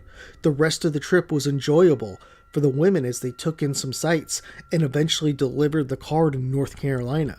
From time to time, the women discussed the strange event, but for the most part, they put it behind them. While less is known about Karen's past experience and future experiences with ETs, we know Susan has experienced a lifetime of high strangeness. Even before the Jackrabbit event, Susan had experiences seeing ETs as a child. After high school, she joined the Navy, and while piloting airplanes, she recalled on several occasions spotting UFOs. She mentioned these to her superiors, and each time, her stories were dismissed. In the Navy, Susan would transfer from Hawaii to California, and there one of the more interesting stories happened in her life when she was a young woman. On one occasion, she went camping with several friends. Sometime during the night, Susan was away from base camp and spotted a blue, silent UFO. She watched it for some time, and once she returned to the campsite, she asked if any others had seen it. None had, and the group eventually went to sleep. The next morning, Susan woke up and was missing a shoe. She thought it was a practical joke at first and began asking everyone where it was. Her friends swore they didn't take it, and eventually everyone began searching the campsite. They couldn't find the shoe, and as odd as it was, the friends had no choice to pack up and leave. While most thought she had probably lost the shoe, or possibly it got packed in someone else's bag, what happened next would truly terrify everyone. While driving down the road, suddenly one of her friends spotted Susan's shoe.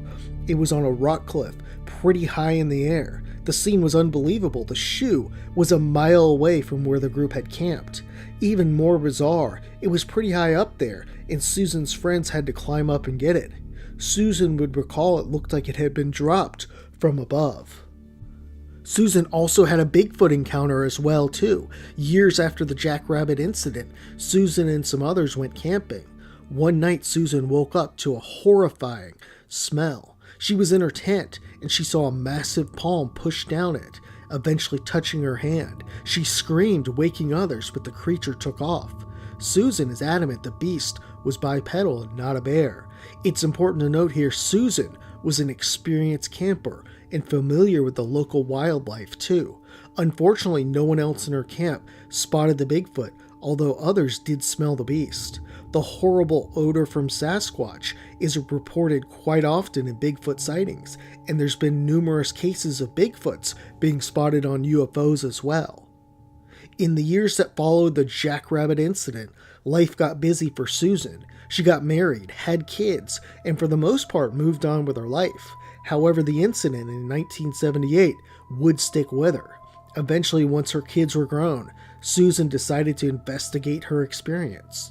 She watched the film Alien Abduction Answers by John Yost and saw the parallels between what she had experienced and what the abductees in the video stated. As a result, she contacted Yost, who would arrange for her to undergo hypnotherapy. Susan did hypnotherapy with Deb Shakti, and what she discovered would shock her. On the night of the Jackrabbit case, both her and Karen hovered up through the sky into the UFO. There, she was in a small room with glowing blue walls, sitting on a table. Next to her stood a small gray alien. For some reason, Susan asked the gray if she could touch its skin, to which the gray agreed. She later recalled its skin felt like a dolphin's. Next, Susan would be given what many refer to as the talk. The gray alien showed Susan some terrifying videos of war and destruction and death. The gray explained that humanity needed to change its ways or things would get worse. This warning from the ETs, their hatred of humanity's violent nature, is something we see all too often. In several cases on this channel, we have seen ETs give this specific lecture to people. One case we covered was the Amari Rivera alien abduction, a case where an entire group of people were told this at the same time. After the warning, Susan says she was examined and then recalls flying through the sky, fearful of hitting the desert ground. What can we make of Susan's case? The case is surely a popular one, and one that appears to have been pretty well accepted in UFO circles. It was investigated by a variety of UFO researchers like John Yost and Preston Dennett. Her story was also extremely popular with MUFON, winning the 2023 award for the best case of the year. Still is the case, and Susan's story rock solid. While this case is very popular with many, in my opinion, in terms of credibility, this case is above average, and highly dependent, of course, on witness credibility. There are certainly credible aspects, but there are also weaknesses too. First off, it relies on hypnotic regression to fill in many of the details, regression that appears to be taking place over an event 40 years ago. While it appears Susan did remember many aspects of that night consciously, it appears hypnotherapy was used to fill in many of the gaps. As many of you know, people can lie under hypnosis and also withhold facts. It doesn't mean she did, but hypnosis is known to produce false memories. The second weakness in the case is there doesn't appear to be other witnesses that can corroborate the story. Simply stated, Karen didn't remember the night of the Jackrabbit Incident. Susan reached out to her in 2023, and to this day she doesn't remember that night. This is sort of a double-edged sword though, as Karen not remembering that night does lend some support to her story. Others have stated one weakness is that the giant jackrabbits sound like something a person on LSD would hallucinate. Was it the case these two young women, driving through the desert all night, decided to take drugs, and that is the reason their memories are so different and hazy? LSD is known to cause dreamlike thinking, and there are many stories of people hallucinating downright odd things. That said, Susan did have a lifetime of experiences, and it's doubtful as a grown-up or a child she was taking these drugs.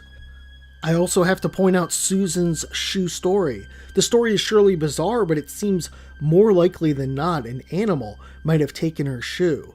The belief for this comes from the fact that she stated it appeared the shoe was dropped. If it were dropped from high up, we should expect the shoe would have bounced and landed on the ground. It's probably the case that a wild animal or possibly a crow dragged it up there. There are cases of this happening, and although very rare, it does happen. While the case is surely debatable, there are of course credible aspects.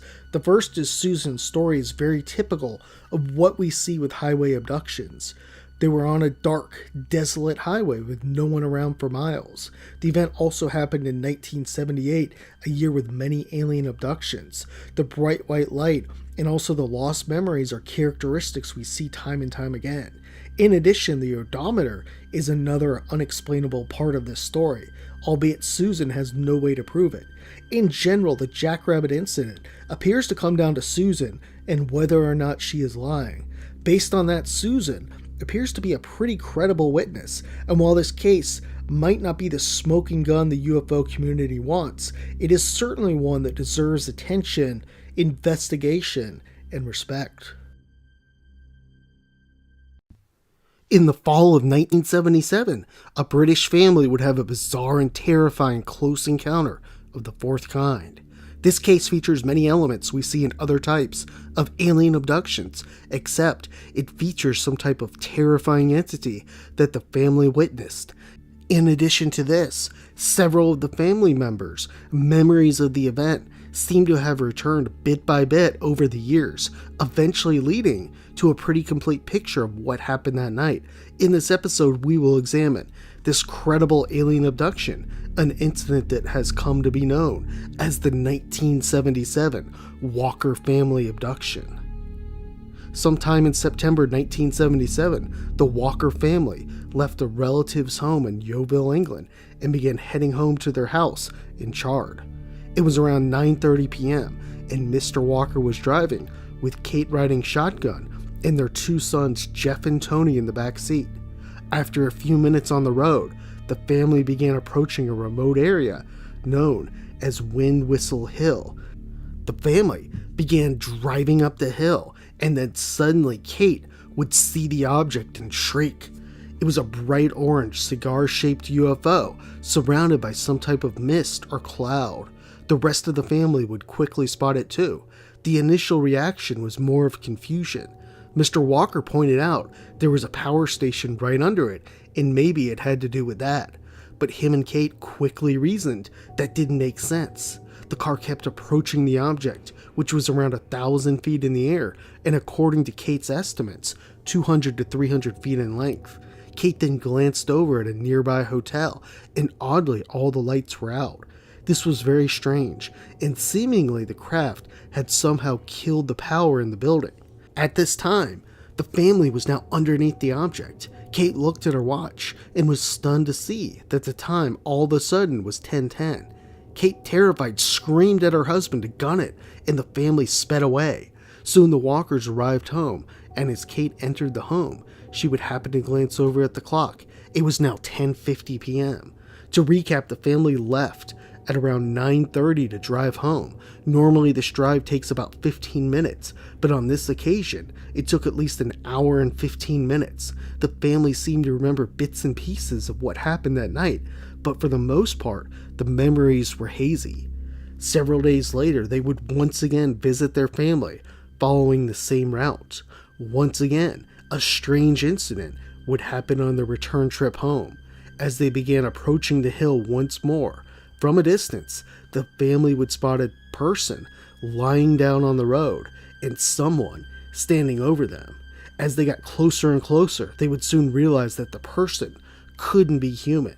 The humanoid had extremely long and thin legs and arms and moved strangely.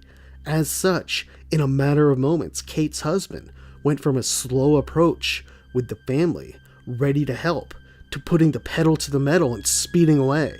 As Kate and her husband returned home, they discussed what they saw and agreed whatever it was definitely no man.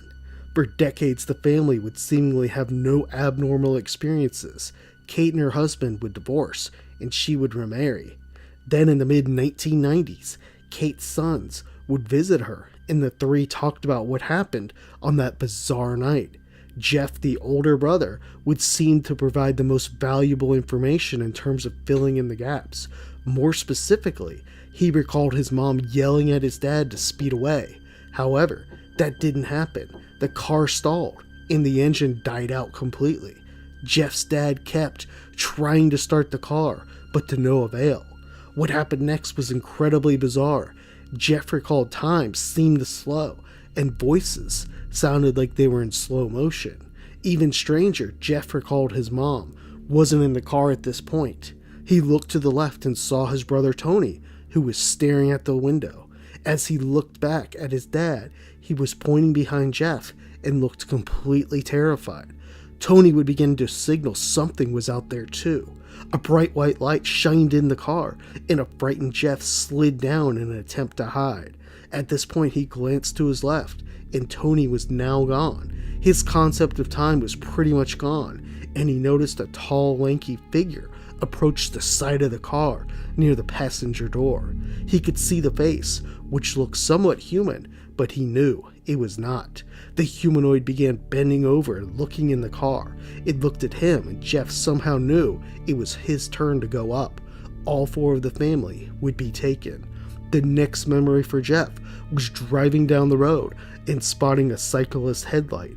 Interestingly, this was Kate's next memory after yelling at her husband to step on it. Jeff, like Kate, recalled seeing the craft, and the next memory was driving down the road and seeing the biker. Kate would soon meet with researchers and tell the story. She recalled specifically how even after such a bizarre sighting and encounter, the family just went on with their lives. This is evidenced by the family taking the same route just several days later. Without question, somehow the family's memories of the event were suppressed. This is not uncommon, but in this case it's surely interesting how many of Jeff's came back. Some ufologists suggested hypnosis to Kate, but ultimately she decided against it, perhaps fearing the entire truth. Still, what can we make of this case? The Walker abduction is surely an interesting one, and features many characteristics we see in other incidents, such as missing time, the bright white light, and the cigar-shaped UFO. In addition, they have memories of what happened on the craft, but memories of the UFO and the encounter were somewhat hazy. This is something we see all too often, something individuals do hypnotic therapy for to remember the events. One other thing that lends support to the Walker story is that the late 70s was a time of many alien abduction reports. Even more so, the area they resided in had multiple reports, albeit most of the witnesses wished to remain anonymous. Interestingly, one witness reported their encounter in the exact same place the Walker family had theirs. In sum, the Walker case appears to be pretty credible, with multiple witnesses remembering the event. It doesn't appear the family was taken again, but it's surely possible they have been and are just unaware. It's been said by some that the purpose of alien abductions is to create an alien-human hybrid. We've covered a number of cases on this channel of abductees alleging this, raising all sorts of interesting questions around why. When someone is abducted, are these being simply curious, or is there something more sinister at play? In this episode, we will examine the case and testimony of Mabel White, a woman who alleges to have been abducted by aliens numerous times in her life, and also spoke with the beings about the hybridization program. Her claims are both truly shocking and terrifying. Why were they gathering eggs and this? And they told me they were making a hybrid race. And for what? They didn't want. I wanted to know for what, but they never gave an inkling of what it was for, or what this hybrid race would be doing, where it would be, or what. It's not clear when Mabel White began being taken by the ETs, but perhaps the first time it happened, one night when Mabel was driving and noticed something in the sky. Mabel stepped out of the car and began staring up at the object. Then, like we see all too often in these cases, Mabel blacked out. Next, she was sitting in her car with no recollection how she got there. Even more confusing and frightening, when Mabel looked down toward her legs, she was covered in dirt. This made no sense, as she had simply stepped out of the car onto the pavement. Ultimately, she came to realize she must have been dragged through some sort of mud at some point during this specific abduction. In addition to this terrifying revelation, more strange things would happen. In the ensuing days after the incident, Mabel would discover bruises all over her body as well when she would wake up in the morning. Mabel would state, "Nobody is beating me up in my sleep, because if anybody hit me that hard, I would wake up." She also stated that the places where I have bruises, I wouldn't give them to myself, and even more, if she had bumped into something that hard, I would certainly remember it. It appears that Mabel had two very strong pieces of evidence that something had happened to her. However, what she stated next would truly be horrifying. Unlike many, Mabel appears to have conscious memories of being taken and also communicating with ETs. Mabel stated that she wasn't sure why exactly she was taken, but probably it was done for the alien and human hybridization program. While the idea sounds ludicrous on the surface, many abductees have mentioned this, and a number of researchers have investigated this phenomena, leading to all sorts of theories on the matter. Mabel herself states that an alien and human hybridization program is happening. Shockingly, Mabel believes this because she was told it by the beings themselves. She would state that the ETs were gathering human eggs for the sole purpose of creating a hybrid race. Interestingly, Mabel would state she would ask what the reason is for this, and the ETs never provided an answer. She also noted that they were attempting to create a race of people that could live in our atmosphere and in their atmosphere. Mabel went on to say it appears their attempts to achieve this have so far failed. Some have speculated that these entities are creating a human-alien hybrid race that will eventually take over the planet. While the theory sounds ludicrous on the surface, there are interesting facts around these abductions that lend support to this theory. For example, we know for many women alien abductees, they are abducted throughout their lives, and then the abductions seem to cease around their mid-40s, coincidentally around the same time as they are unable to have more children. In the case of Mabel White, she remembered being shown a baby during one of her experiences. She immediately knew she was looking at her grandson when she saw the baby. Mabel recalled that although he looked completely human, she could see he had a shape to his eyes, very similar to the aliens, although not as big. This is a remarkable detail and draw very close parallels to the case of Terry Matthews, an alien abduction we covered on this channel. In Terry's case, she recalled seeing a hybrid woman carrying a baby. The baby didn't look right to Terry, as she had big eyes and looked angry.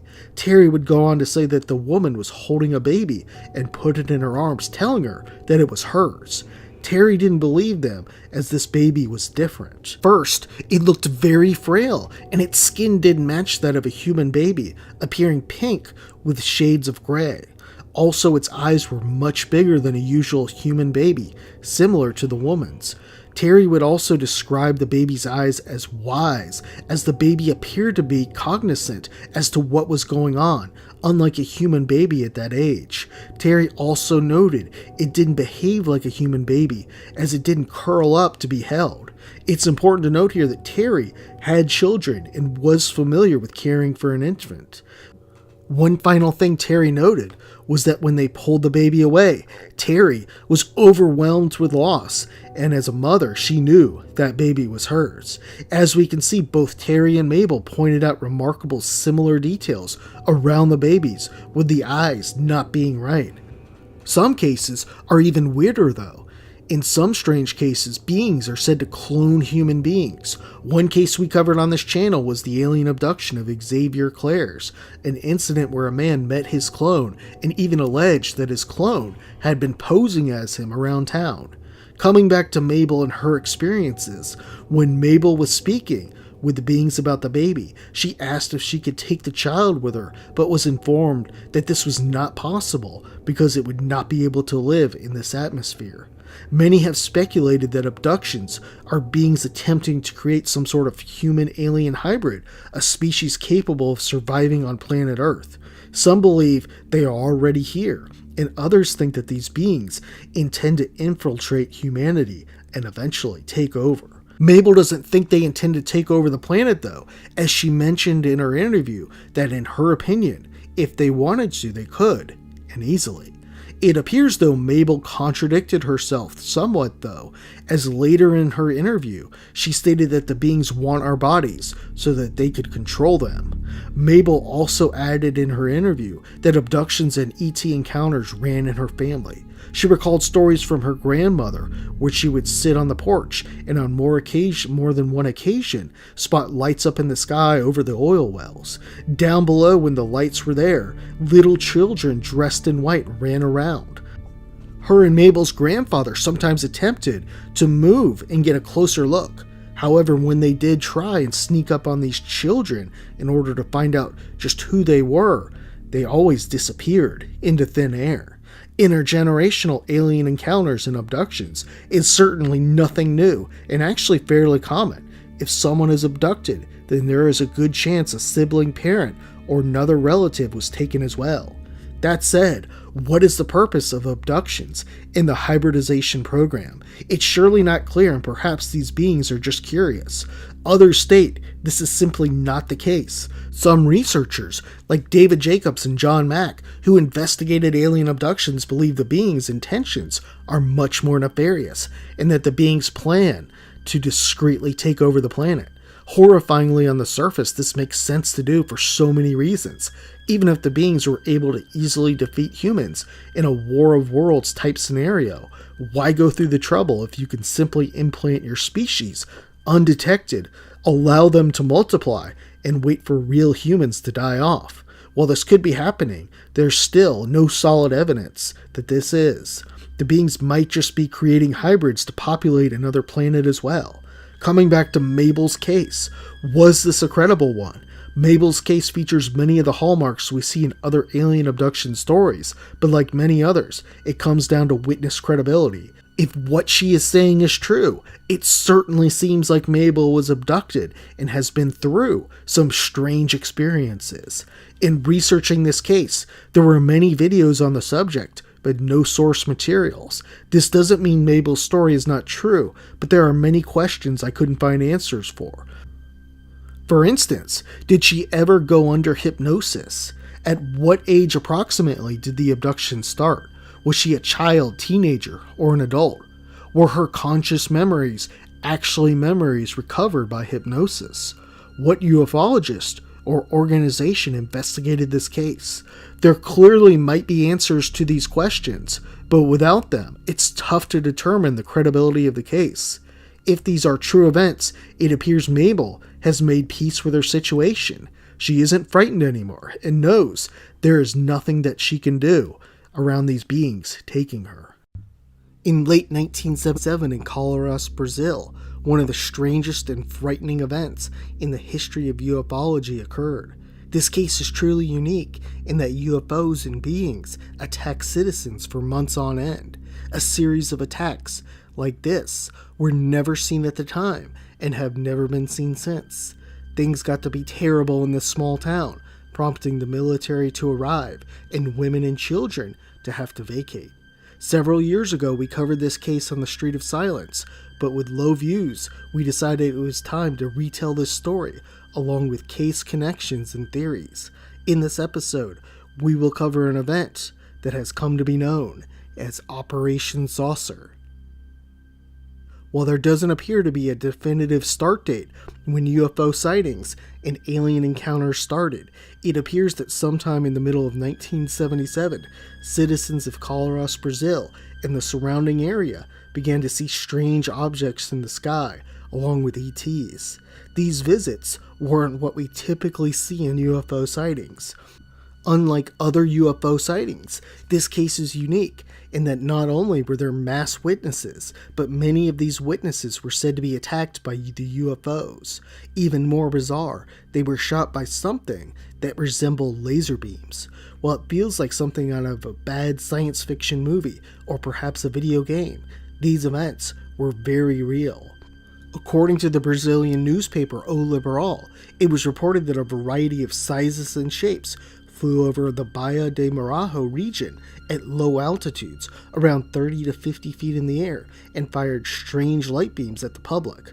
Witnesses reported the object's pilots were small, around 3 to 4 feet. Astonishingly, these crafts and their light beams became so common in the community and widespread that the people started to give them nicknames. Some called them the vampire lights, others bugs or the thing, and maybe most popular, chupa chupa, which is Portuguese for the sucker sucker.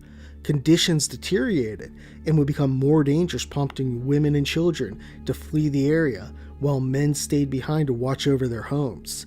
This is because the beams gave off high radiation that caused puncture marks and lesions.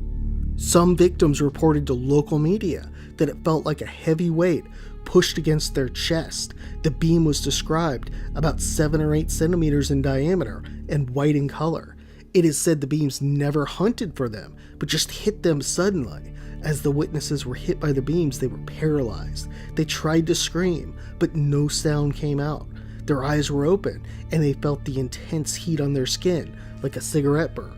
Before diving into the military and their arrival, we should examine several stories around the attacks that were truly horrifying. On the night of October 18th, 1977, a woman named Clodomiro Paxio woke up to a strange green light coming through her window. As the light shined into her face, the air got warmer, and she attempted to cover her face and roll back to sleep. Soon, though, she realized she couldn't, and the light changed to red. Fully awake at this point, she spotted a strange creature standing in her bedroom. She stated it resembled a man, wearing a tight-fitted clothing like a scuba diver. The being then lifted a device that looked like a gun and aimed it at the woman. It shot at her, and the beam hit the witness in the chest. The laser was hot and painful, and the woman was so scared she couldn't move a muscle. The woman would later state she believed the being collected her blood. While this event is certainly frightening, it is one of many that occurred in the area in late 1977 and 1978. One case involves a man trying to fight back and things not going to plan. The man was warned not to shoot at the UFOs but decided to anyway, and the results were disastrous. A 60-year-old man took his rifle and shot at one of the flying saucers. Then a light surrounded him, and he was paralyzed. He fell to the ground. The first few days this occurred, the man could barely move and had problems hearing, seeing, and speaking. Eventually, after a few weeks, he regained his strength and was back to normal, but he was never the same mentally. While the saucers were in the air, they were also under the water. It was reported fishermen saw bluish lights flying through the water on multiple occasions. In addition, they also reported seeing saucers fly in and out of the water effortlessly. These are typically called unidentified submersible objects, or USOs. Members of the military would report activity in the water as well, with several USO sightings. Many would speculate that the being's UFO base was under the water. Another interesting testimony from this time comes from a doctor who treated patients in the area. Dr. Waleed Sisam Cavallo worked in the area during the late 1970s and later noted how many of the witnesses had lesions looking like radiation injuries. These usually began with intense reddening of the skin. Later, hair would fall out and the skin would turn black. She also noted there was no pattern in the victims, with people of all ages affected, including men, women, and children. One other claim from Dr. Cavallo is that she was forced to lie to patients by the military. She alleges she had to tell patients they were hallucinating things. As the attacks were happening, the Brazilian Air Force was called in to investigate. By all accounts, the military was just as confused and scared as the general public. The Brazilian military would name the operation as Operation Saucer. It was labeled as a top-secret investigation by the Brazilian Air Force into the UFO sightings and attacks that surrounded the northern section of the state of Pará. However, it appears very early on, the overwhelmed military had more questions than answers. Perhaps the most famous and most compelling piece of evidence in this case is the interview given by the leader of the investigation, Captain Aran Holanda. Years after the event, he gave an interview to Aldemar de Javard, the editor of the Brazilian monthly magazine Revista UFO. In the magazine, Holanda described how terrified his men were in investigating this case. 3 months after giving the interview, Captain Holanda was found hanged with his own bathrobe belt on the second floor of his house by his daughter.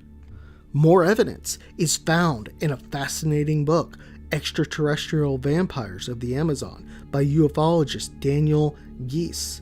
Geese would state in his book that some military members suffered nervous breakdowns, while some went completely insane during the course of the investigation. Despite all these mysterious events and mass witnesses, the Brazilian government decided to declassify the military report in 2004. To put to scale how much activity occurred, the report holds 2,000 pages, 500 photographs, and 16 hours of film. At the time it was compiled, it was classified as top secret and sent to military leaders. Perhaps what's most interesting about the report is that all the evidence in the report supports the hypothesis of something extraterrestrial in nature, yet the conclusion of the report does not indicate it was UFOs. Over the years, there's been two main theories surrounding these events. The first is that this was some type of military experiment. People who believe this tend to point to things like the military cover-up and the strange death of Captain Holanda. It was said Holanda's conscience had gotten to him over the years. Was Holanda punished for speaking out against the top-secret military operation he was aware of? Or was another country testing out something? None of this really explains the underwater sightings, although this could be due to people being swept up in the mania. Another possibility is that the strange lights could have just been animals in the ocean. One other weakness of this theory is that many reported seeing the pilots and describing them as just being a few feet tall. That certainly discredits the military experiment theory. While the military hypothesis is certainly possible, the more popular theory is that this was something extraterrestrial in nature. Still, one thing to question about this event is just why the people were being zapped. Were they being abducted, or were they being marked somehow? One other question to ask is that we've never seen something like this on such a massive scale, and especially over a year-long period. We see cars chased by UFOs and orbs, and sometimes individuals appear to be abducted or have a close encounter with an ET. However, there's simply no precedent for UFOs zapping people and not taking them. Many believe they were collecting blood samples. Still, this doesn't make much sense, as many abductions report people having blood withdrawn. This has led some, such as ourselves, to speculate that whatever these beings were, this was their first time visiting us, and they haven't been back since. We haven't seen or heard of any crafts repeatedly zapping people, and it's reasonable to assume this was a different alien species than the ones usually reported by people. Despite all the questions, it's clear something strange and unexplainable happened. We may never know the exact reasons why this occurred or who did it, but we know it's one of the strangest and most frightening events in the history of ufology.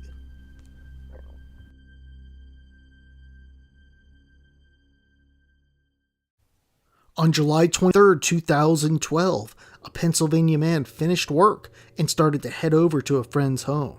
As he drove down the highway, though, something bizarre would happen to him. A voice started to tell the man to drive to his parents' house instead.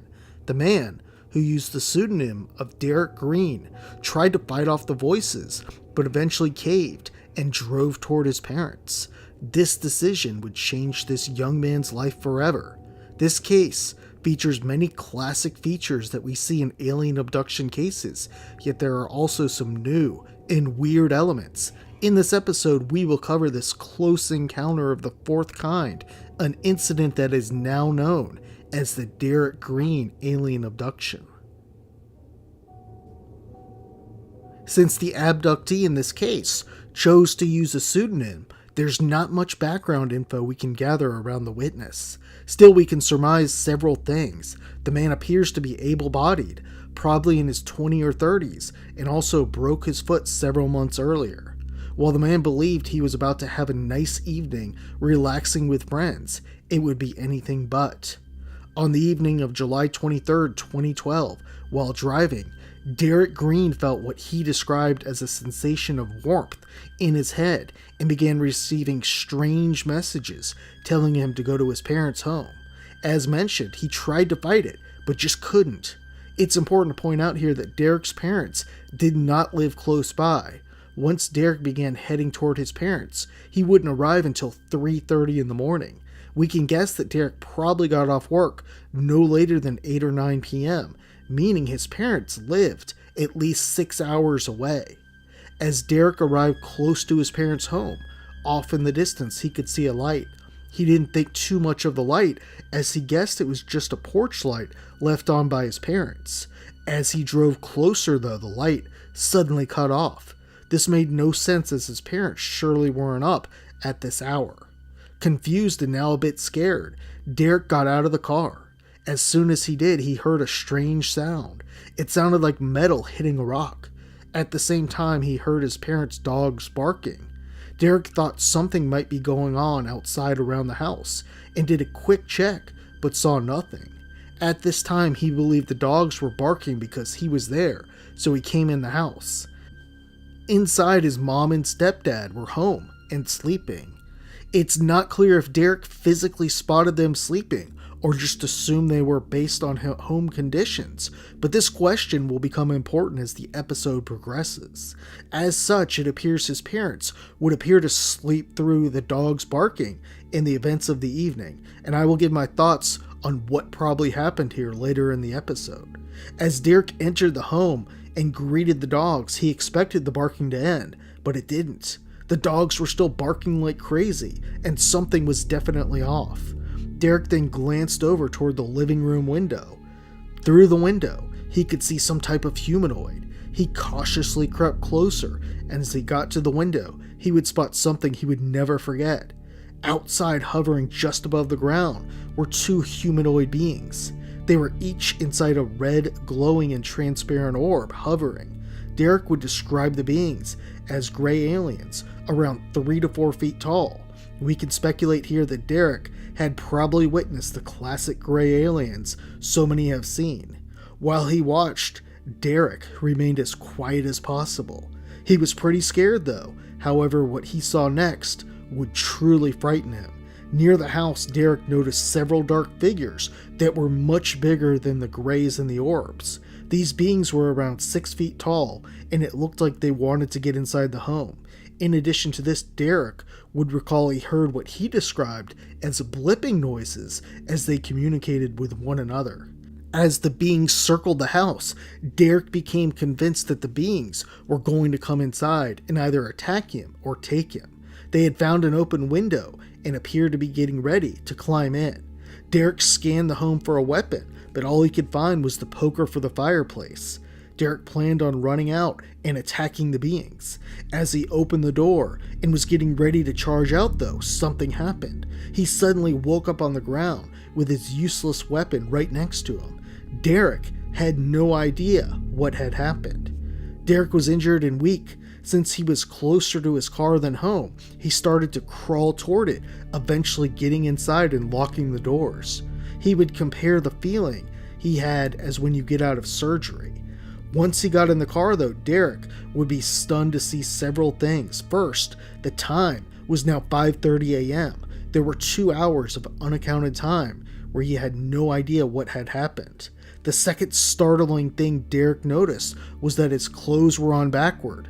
It appears since they were on normal before, someone or something had undressed him and attempted to redress him without him remembering. This is something we see from time to time in alien abduction cases, and something in my opinion that tends to add credibility to a case, assuming the person is not lying about it. Simply stated, people don't put on their clothes backward. In addition to this, something else felt off for Derek. He had surgery on his foot, which he broke several months ago. After the surgery, he had pain in it for months, and it hadn't left. However, now the pain was completely gone. Strangely though, he seemed to have pain in his other leg. As dawn approached, Derek laid in his car weak, hoping to regain his strength. Sometime in the morning, his mom came outside with the dogs. She was happy and surprised to see Derek. As she walked up to the car, she asked what he was doing and why he didn't come inside. Derek would tell of the events, but his mom nor his stepdad remembered or heard anything that night. In the years that followed, Derek experienced several other strange events. For example, he started to have strange, intense dreams about quantum physics, theories, sometimes waking up with knowledge around advanced scientific equations, things he had never studied. He would write these equations down, and when he Googled them, he was stunned to find out they were correct. One other weird thing he couldn't explain was that he began to use the number 31 all the time. Eventually, Derek would contact MUFON, a UFO organization, and discuss his situation. During the interview, he mentioned he didn't think this was a random one-off encounter, but was just the latest incident involving something that had been observing him for years. Even more interesting, these ETs only ever interacted with him at his parents' home. In time, Derek learned that his stepfather also had contact as well. Still, what can we make of the Derek Green case? It's certainly an interesting one, with multiple angles to explore. The first is the call or the message that Derek received. We see this from time to time where beings implant messages in human brains that seem to influence their behavior. Some speculate that beings do this after an abduction, telling people not to remember so people forget.